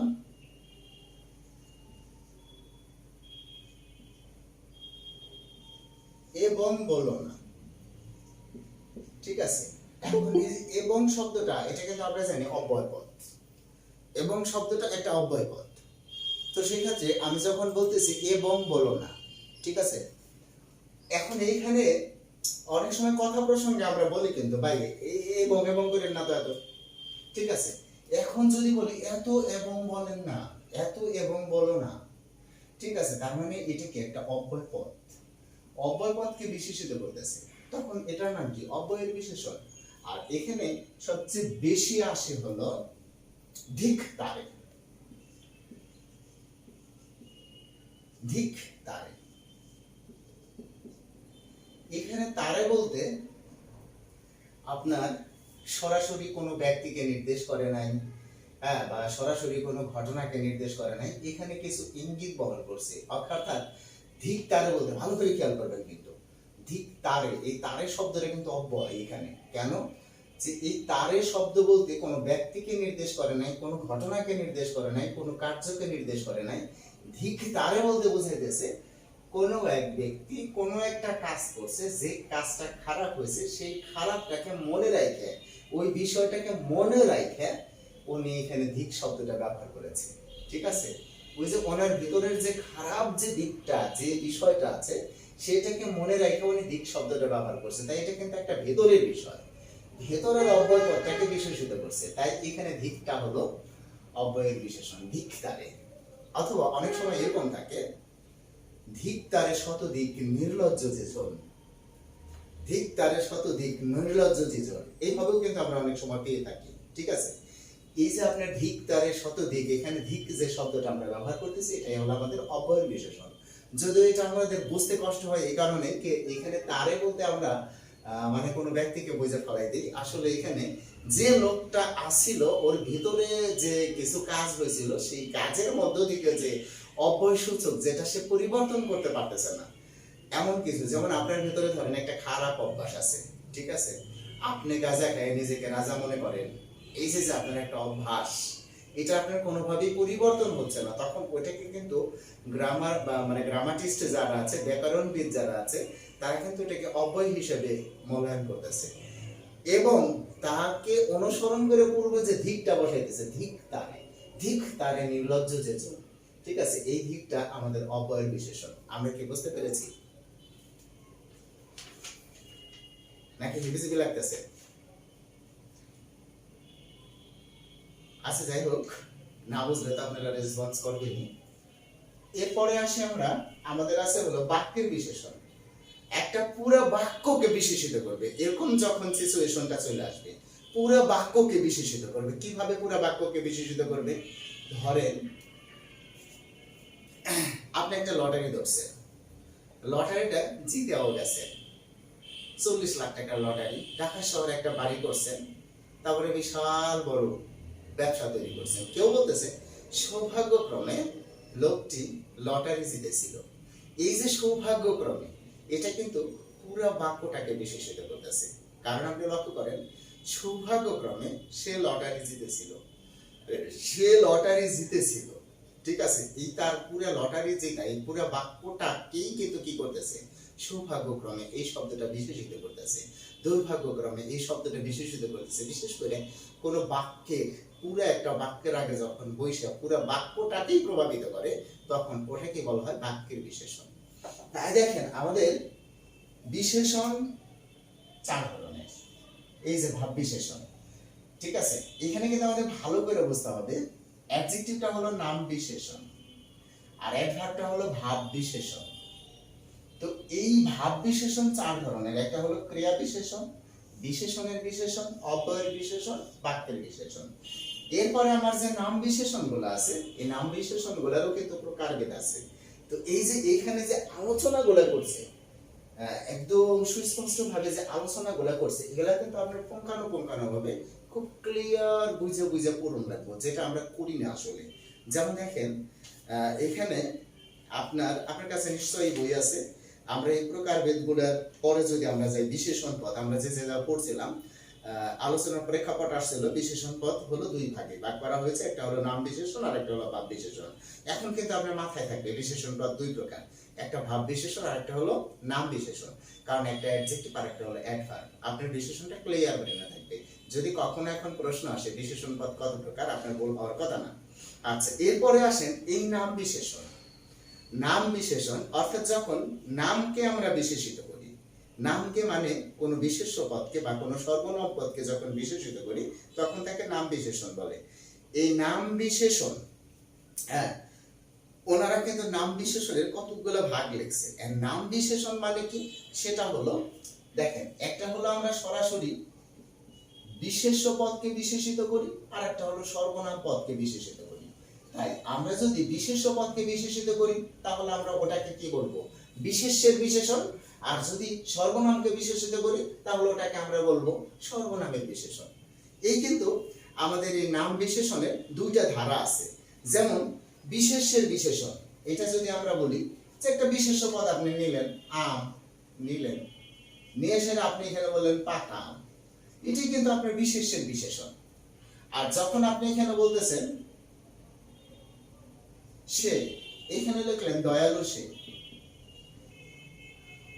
আমার উপরে দয়া করেছে, অথবা করুণাময় তুমি, ওহে করুণাময়, এইভাবে লিখলাম আমরা, করুণাময় তুমি। তার মানে করুণাময় শব্দটা তুমি তাকে বিশেষিত করেছে। হ্যাঁ, তুমি বলতে একটা সর্বনাম পদ, যখন সর্বনামকে বিশেষিত করেছে তখন এটার নাম হলো সর্বনামের বিশেষণ। আর যখন বিশেষ্য পদকে বিশেষিত করেছে তখন এটার নাম হলো বিশেষ্যের বিশেষণ।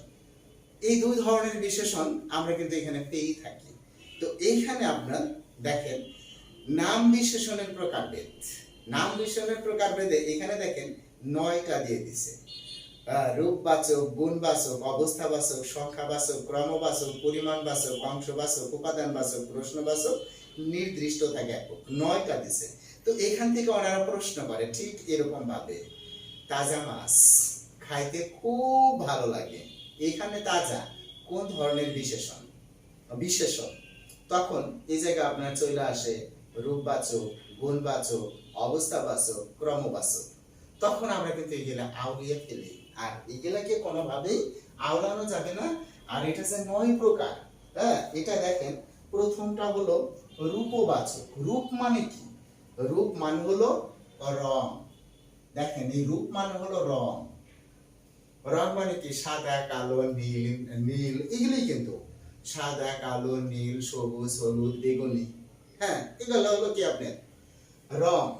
আচ্ছা, যেমন আমরা যখন বলতেছি এখানে যে উদাহরণগুলো দেওয়া আছে, নীল আকাশ, কিন্তু আপনার প্রশ্ন যখন আসবে তখন কিন্তু এতটুকু থাকবে না, নীল আকাশ থাকবে না, যে নীল আকাশে পাখিরা যখন উড়ে বেড়ায় তখন সত্যিই অনেক মনোরম দৃশ্য আমাদের চোখে ধরা পড়ে। এই বাক্যে নীল কোন ধরনের বিশেষণ? অর্থাৎ আপনার এতটুকু পড়া থাকলে ওই প্রশ্নগুলো কিন্তু আপনার জন্য কোনো কঠিন ঘটনা হবে না, আপনি কিন্তু বুঝতে পারবেন। তো এইখানে আপনার রূপটা মানেই কিন্তু রং। এই রংটা আসলে কিন্তু কালার, যেটাকে আমরা বলতেছি, তখন এটার নাম বলতেছে রূপবাচক বিশেষণ। অবশ্যই এটা কোনো নাউনকে বিশেষিত করবে। আচ্ছা, এরপর হলো গুণবাচক। গুণ মানে কি? আপনার গুণ, ভেতরকার গুণ। আচ্ছা, ভালো, মন্দ, দক্ষ, ঠান্ডা, এগুলো কিন্তু গুণ। কার গুণ? একজন মানুষের গুণ কি হতে পারে? দক্ষ ব্যক্তি, দক্ষ কারিগর, চৌকুশ লোক, বুদ্ধিমান ব্যক্তি হতে পারে।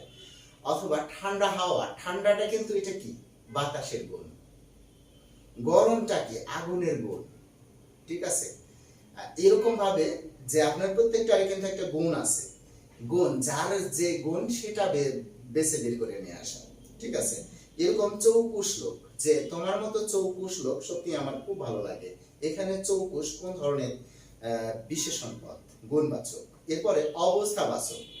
অবস্থা মানে সেটা কোন কন্ডিশনে আছে। অবস্থা বলতে বোঝায় হলো কোন কন্ডিশনে আছে, অর্থাৎ বাইসে আছে না মরে গেছে। ঠিক আছে? অথবা এটা আসলে কিভাবে আছে, কেমন আছে, সেটাই কিন্তু তার অবস্থা বোঝায়। অবস্থাবাচক, যেমন তাজা মাছ, তরতাজা মাছ খাইতে ভালো লাগে, তরতাজা শাকসবজি ভালো লাগে। ঠিক আছে? রোগা ছেলেরা তেমন কিছু করতে পারে না, রোগা ছেলেরা তার জীবনটাকে রোগা মনে করে। ঠিক আছে? আচ্ছা, খোরাপা দিয়ে আর কত দূর হাঁটা যাবে? এই যে দেখেন, এগুলো কিন্তু অবস্থা। হ্যাঁ, 100 খালক, যেমন এই যে 100 খালক, এই কথাটা যদি আমি বলি 100 খালক, এটা কিন্তু তার চোখের অবস্থা বর্ণনা করতেছে। বুঝে গেছে? কান কাটা লোক, এখানে কিন্তু তার বেহায়া একটা বেহায়াপনা একটা অবস্থা বর্ণনা করতেছে। তার মানে তার কন্ডিশনটা কি, সে কোন ধরনের এটাই আছে, সেটাই কিন্তু অবস্থাবাচক। আর সংখ্যাবাচক সরাসরি সংখ্যা, যেমন 1000 লোক, 10 দশা, 500 টাকা, 100 টাকা, 1000 টাকা, এই যে আমরা সংখ্যাগুলো নিয়ে আসতেছি, সংখ্যাবাচক। আর ক্রমবাচক হলো ফার্স্ট, সেকেন্ড, থার্ড, ফোর্থ, মানে প্রথম, দ্বিতীয়, তৃতীয়, চতুর্থ, পঞ্চম, ষষ্ঠ, সপ্তম, অষ্টম, নবম, দশম, একাদশ, দ্বাদশ, ত্রয়োদশ, চতুর্দশ, পঞ্চদশ, এই যে বিষয়গুলো হলো, এগুলা হলো আপনাদের ক্রমবাচক। ঠিক আছে? যেমন দশম শ্রেণী, দশম শ্রেণী, শ্রেণীটা নাউন আর দশমটা কি? অ্যাডজেক্টিভ। 70 পৃষ্ঠা, 70 পৃষ্ঠা মানে 70 নাম্বার পৃষ্ঠা, 70টা পৃষ্ঠা না, কিন্তু 70তম পৃষ্ঠা। প্রথমা কন্যা, যে কন্যাটা প্রথমে হয়েছিল, তার মানে এটা বোঝাইতেছে কি? ক্রমবাচক। ক্রম মানে অর্ডার, সিরিয়াল অনুসারে যেটা বোঝাইতেছে। আর পরিমাণবাচক বলতে কি বোঝাইতেছে? যেটা কিন্তু গোনা যায় না, গোনা যায় না, এইভাবে বোঝাইতেছে। যেমন বিঘাটেক জমি, রবীন্দ্রনাথ ঠাকুরের 2 বিঘা জমি থেকে নেওয়া হয়েছে। বিঘাটেক জমি, বিঘাটেক জমি মানে এখানে বিঘাটেক কয়েক বিঘা জমিকে বোঝাইতেছে, 2 বিঘা জমিকে বোঝাইতেছে। ঠিক আছে? কিন্তু এখানে বিঘাটেক জমি বলতে পরিমাণটা বোঝাইতেছে। এখানে 2 বিঘা আপনি কি গুনতে পারবেন? জমিতে যে 1 বিঘা 2 বিঘা এমনি তো গুনতে পারবেন না। ঠিক আছে? কিন্তু এখানে একটা সংখ্যা বোঝাই দিতেছে, সংখ্যা বসাই দিতেছে, কিন্তু সংখ্যা বসাইলেও ওই সংখ্যা দ্বারা পরিমাণ বোঝাইতেছে। যেমন 5% ভূমি, এখানে 5 এটা সংখ্যা, 5% একসাথে এটা কিন্তু 5%, এটা হলো আপনার পরিমাণ বোঝাইতেছে। 1000 টনি জাহাজ, 1000 টনি এটুকু হলো পরিমাণ, 1000 কিন্তু সংখ্যা। 1 কেজি চাল, 1 আর হলো কেজি একসাথে এটা কি বোঝাইতেছে আপনার পরিমাণ বোঝাইতেছে। 2 কিলোমিটার রাস্তা, এখানে 2 কিলোমিটার এটা পরিমাণ বোঝাইতেছে।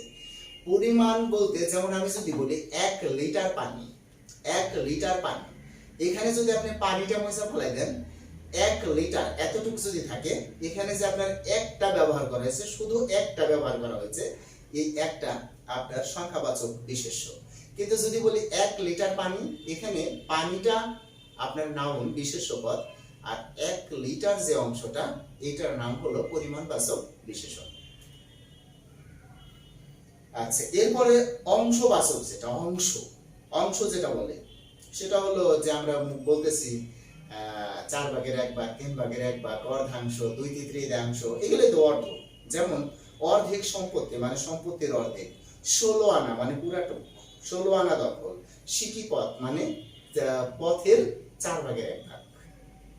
ঠিক আছে, এগুলো কিন্তু অংশ, ভাগ করে নিয়ে আসতেছে। আর উপাদানবাচক যেমন বেলে মাটি, এই মাটিটা মধ্যে কি আছে, বালি আছে, তাই এটার নাম হয়েছে বেলে মাটি। আচ্ছা, মেটে কলসি, অর্থাৎ এই কলসিটা কি দিয়ে বানানো হয়েছে, মাটি দিয়ে বানানো হয়েছে, তাই এটার নাম হয়েছে মেটে কলসি। আর এমনি গ্রাম বাংলার ভাষায় আমরা বলি মাইটা কলসি। পাথুরে মূর্তি, তার মানে পাথর দিয়ে নির্মিত মূর্তি, এখানে পাথুরিটা কোন ধরনের বিশেষণ, উপাদানবাচক বিশেষণ। আর প্রশ্নবোধক বিশেষণ দেখেন, কত দূর পথ, পথ এটা হলো আপনার বিশেষ্য, কত দূর এটুকু হলো আপনার বিশেষণ, কত দূর পথ। ঠিক আছে, তার মানে এটা একটি প্রশ্ন করা হয়েছে, কেমন অবস্থা। ঠিক আছে, এখন যদি বলা হয় ভালো, তো ভালোটা কি অ্যাডজেক্টিভ, অর্থাৎ প্রশ্নবোধক বা প্রশ্নবাচক বিশেষণের ক্ষেত্রে আপনার উত্তরটা কিন্তু ওইরকম একটা কিছু চলে আসবে, একটা বিশেষণ পদ চলে আসবে। এরপরে নির্দিষ্টতা জ্ঞাপক, এই ওই আমরা যখন দেখাই ও যে ওই লোকটি, তার মানে কি ওই শব্দটা কিন্তু আপনার একটা নির্দিষ্টতা জ্ঞাপক বিশেষণ। তাই দেখেন এইখানে আপনার যে কয়টা আছে নির্দিষ্ট করে দিছে যে 16ই ডিসেম্বর, এটা কিন্তু 16ই, এটা কিন্তু আপনার একটা নির্দিষ্টতা জ্ঞাপক বিশেষণ। তো এই নির্দিষ্টতা জ্ঞাপক বিশেষণ আমাদের যতগুলো আছে সেগুলো কিন্তু আমরা বুঝতে পারতেছি, কিন্তু এইগুলো আপনি কয়েকবার পড়বেন, ভালো করে পড়বেন, এইগুলো দেখে আপনি উদাহরণগুলো দেওয়ার চেষ্টা করবেন। আর উদাহরণগুলো যখন দেবেন তখন কিন্তু এখান থেকে যদি আপনার প্রশ্ন আসে, এইভাবে কিন্তু প্রশ্ন আসে যে 1000 টনি জাহাজে আমি একবার গিয়েছিলাম, অথবা 1000 টনি জাহাজে চড়ে বা উঠে আমি একবার সমুদ্র পাড়ি দিয়েছিলাম। এখানে 1000 টনি জাহাজ কোন ধরনের বিশেষণ, তো প্রথমেই লিখবেন না সংখ্যাবাচক বিশেষণ।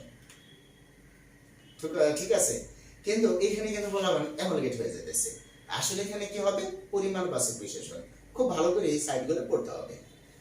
আর দ্বিতীয়ত হলো আপনার আসতেছে বিভিন্ন ভাবে বিশেষণ গঠনের পদ্ধতি।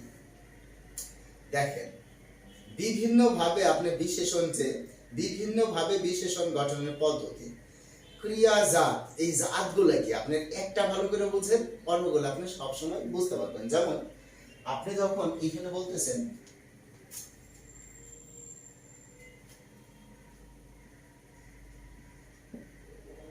তার খাবার পানি দরকার, এখানে খাবারের নিচে ডাকতেছে খাবার পানি, দেখেন এই পানিটা কিন্তু না, খাবার পানি।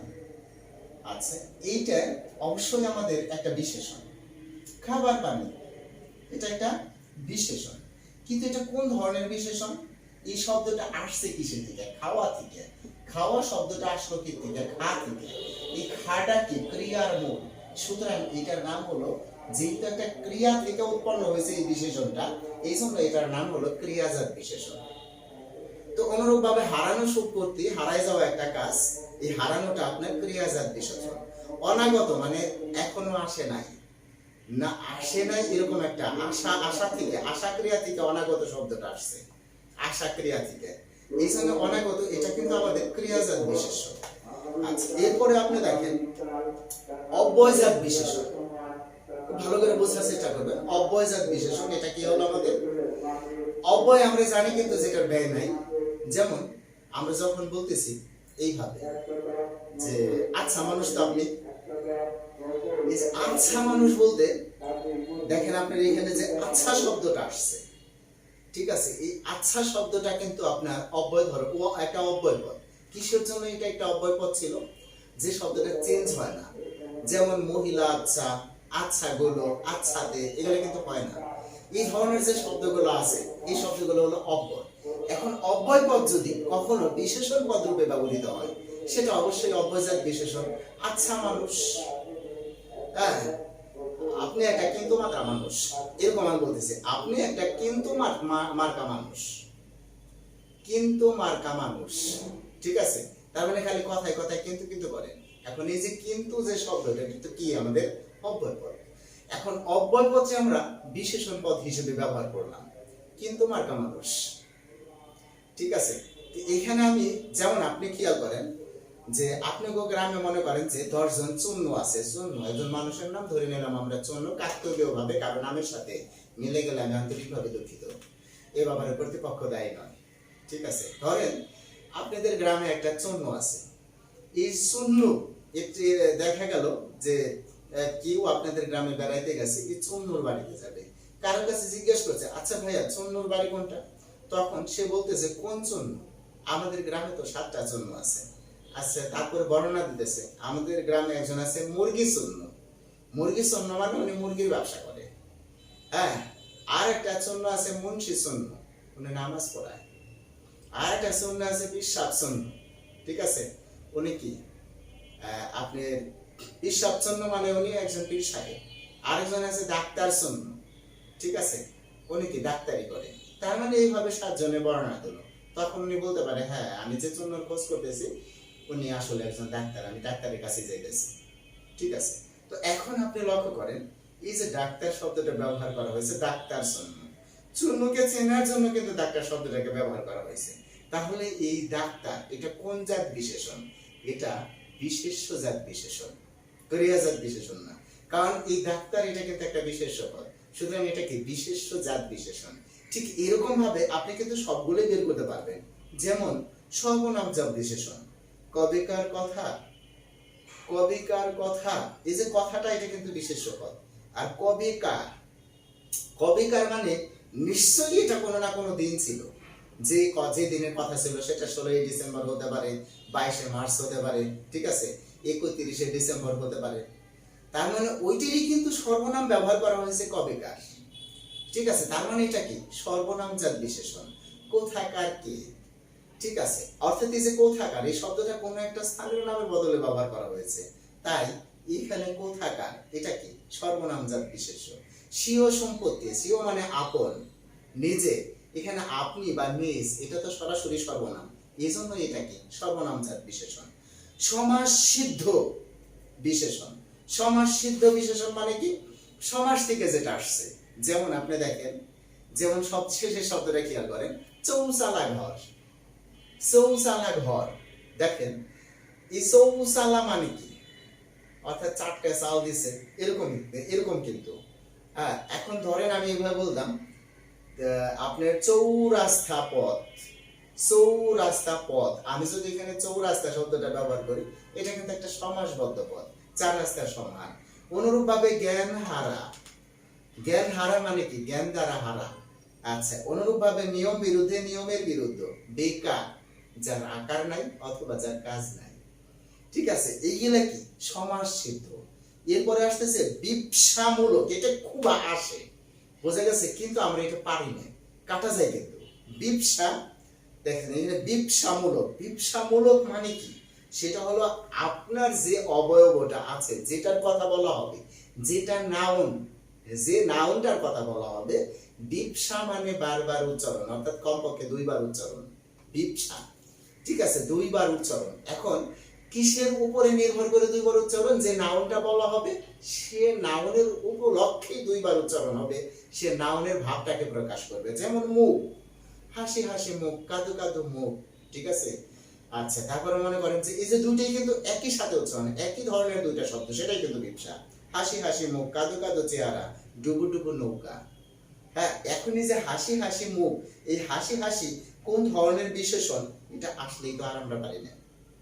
ঠিক আছে, তাহলে এটা কিন্তু আমাদের বুঝতে হবে যে আমাদের যে বিষয়গুলো আছে এখানে আপনি খুব ভালো করে খেয়াল করবেন, মুখ, চেহারা, নৌকা, এটা কিন্তু আমাদের সরাসরি যে নাউনগুলো আছে, একটা মুখ দেখাইতেছে, হাসি হাসি মুখ, কাদো কাদো মুখ, টলমলে চেহারা, এই যে আমরা যেগুলো নিয়ে আসতেছি, টল টল পানি, ঠিক আছে, এইগুলা যখন আমরা নিয়ে আসতেছি এগুলোই হলো আমাদের বিপসামূলক। কিন্তু এখানে আমরা আল্লাহ ফালাই দিই একটাই অনুকার জাত অব্যয়, অনুকার জাত অব্যয়। হ্যাঁ আসেন, অনুকার বসেন, অনুকার জাত অব্যয় আমরা এটি কিভাবে আওলাই দেখেন, কন কনে শীত, এখানেও কিন্তু দুইটা শব্দ একই সাথে, কন কন, তারপরে কি আসতেছে শীত, কন কনে শীত।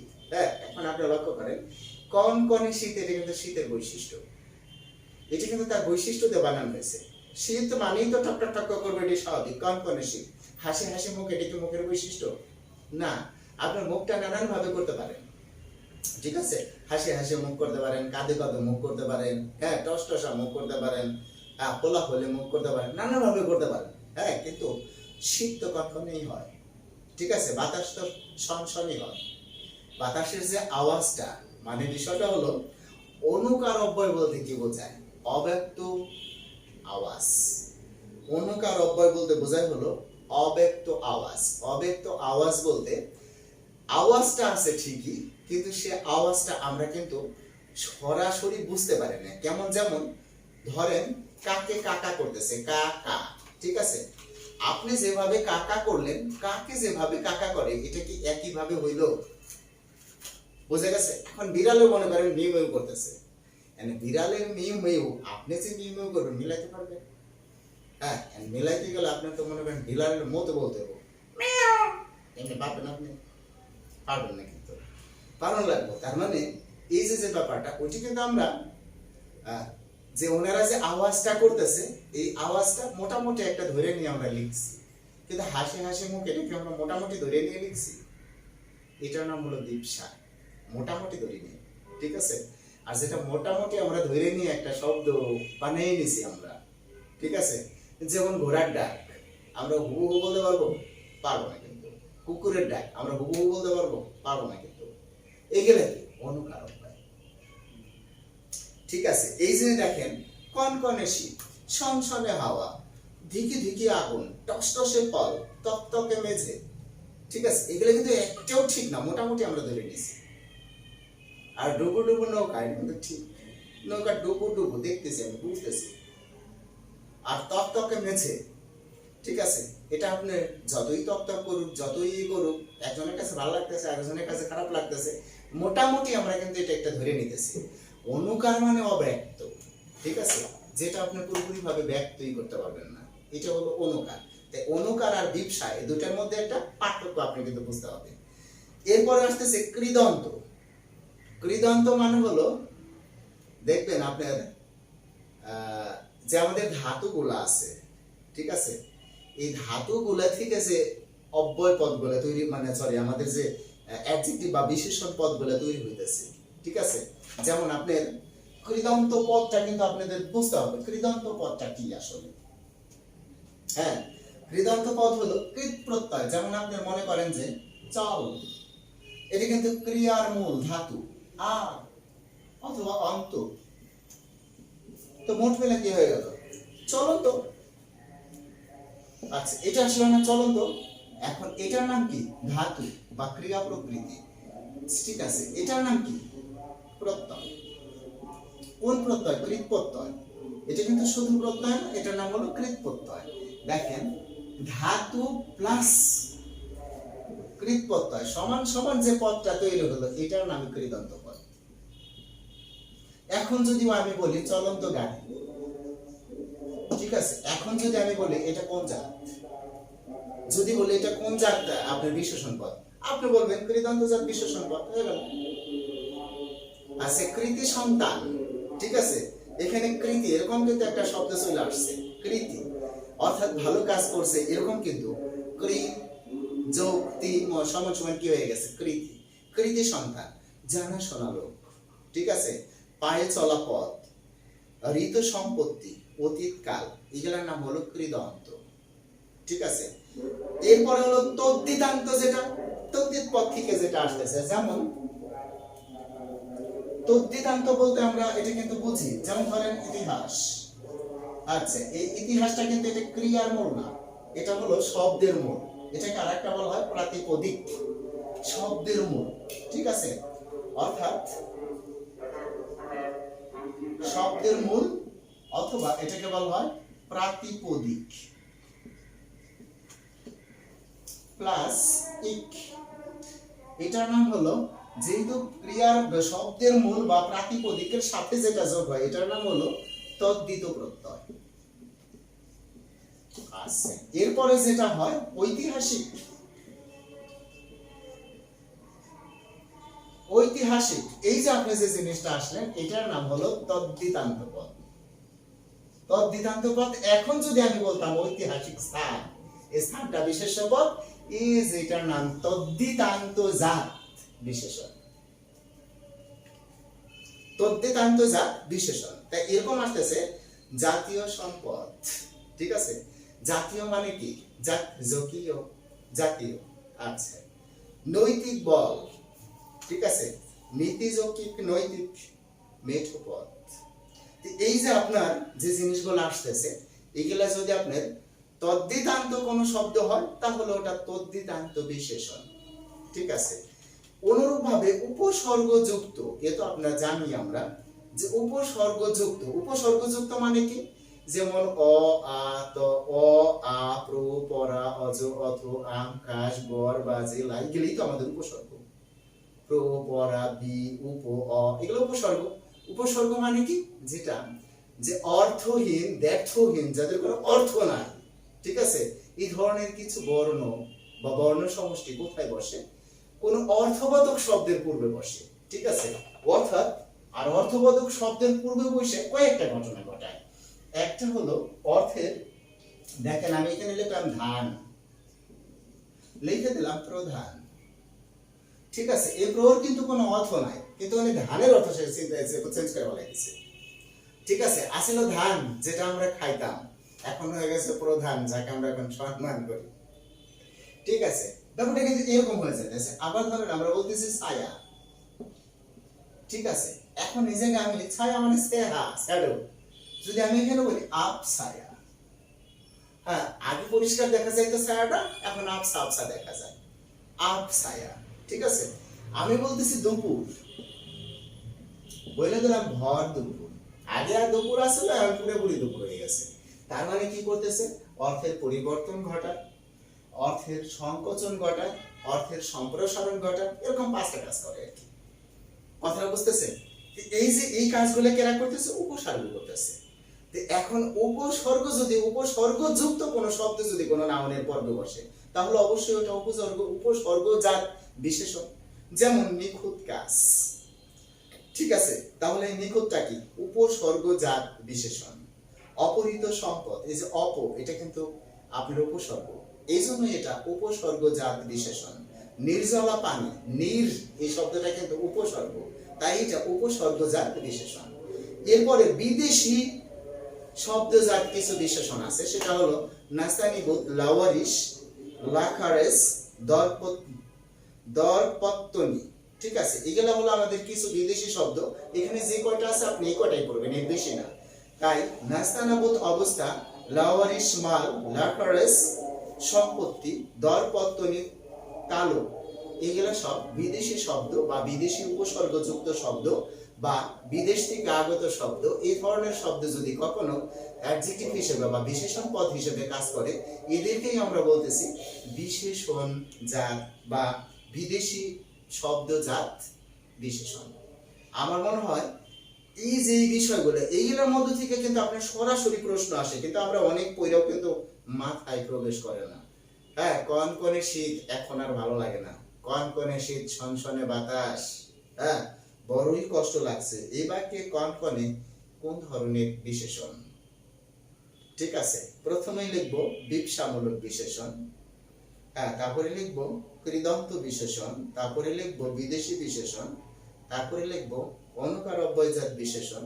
কতগুলো লেখার পরে মাথাটাই আউলিয়ে যায়।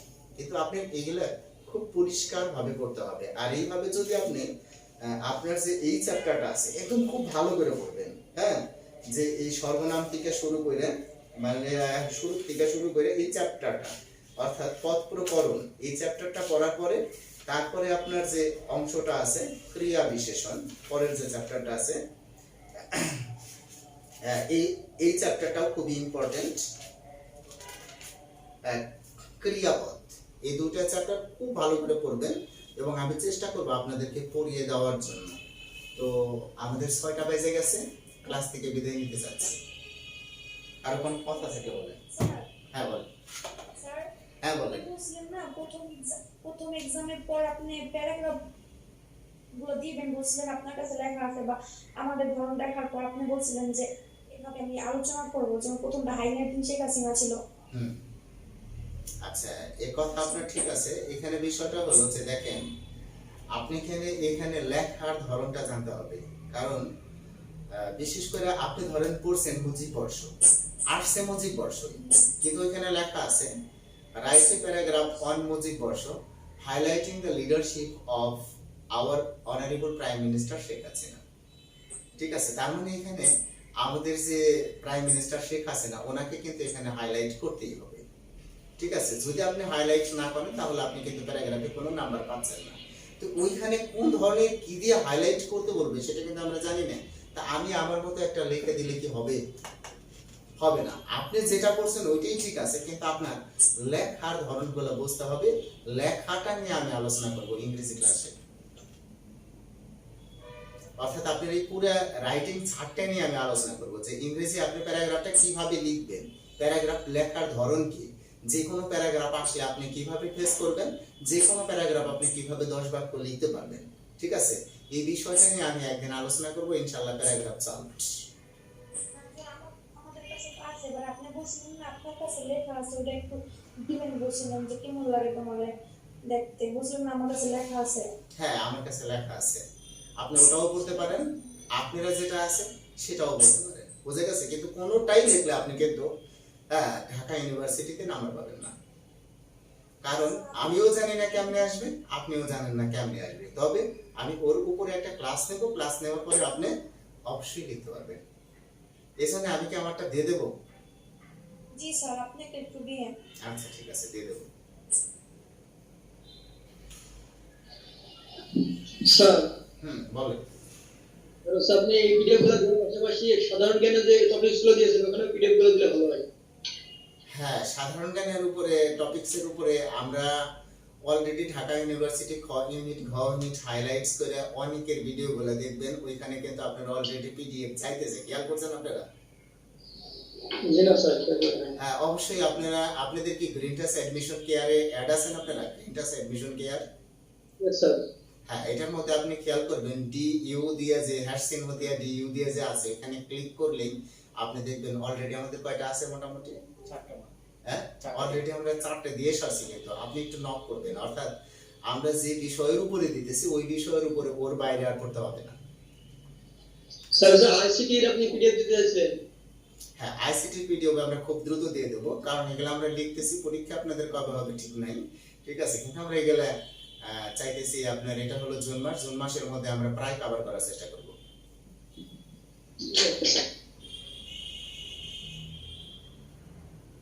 আর যেগুলো দিছি এগুলো কইরা ফেলাই দিন দ্রুত, ইনশাআল্লাহ। আচ্ছা ঠিক আছে, তাহলে এখন বের হয়ে যায়। হ্যাঁ জি স্যার, আসসালামু আলাইকুম। স্যার একটা ক্লাসে রেকর্ডটা একটু শেয়ার করেন। আচ্ছা ঠিক আছে, ভালো থাকবেন। আজকের ক্লাসটা রেকর্ড শেয়ার করব ইনশাআল্লাহ।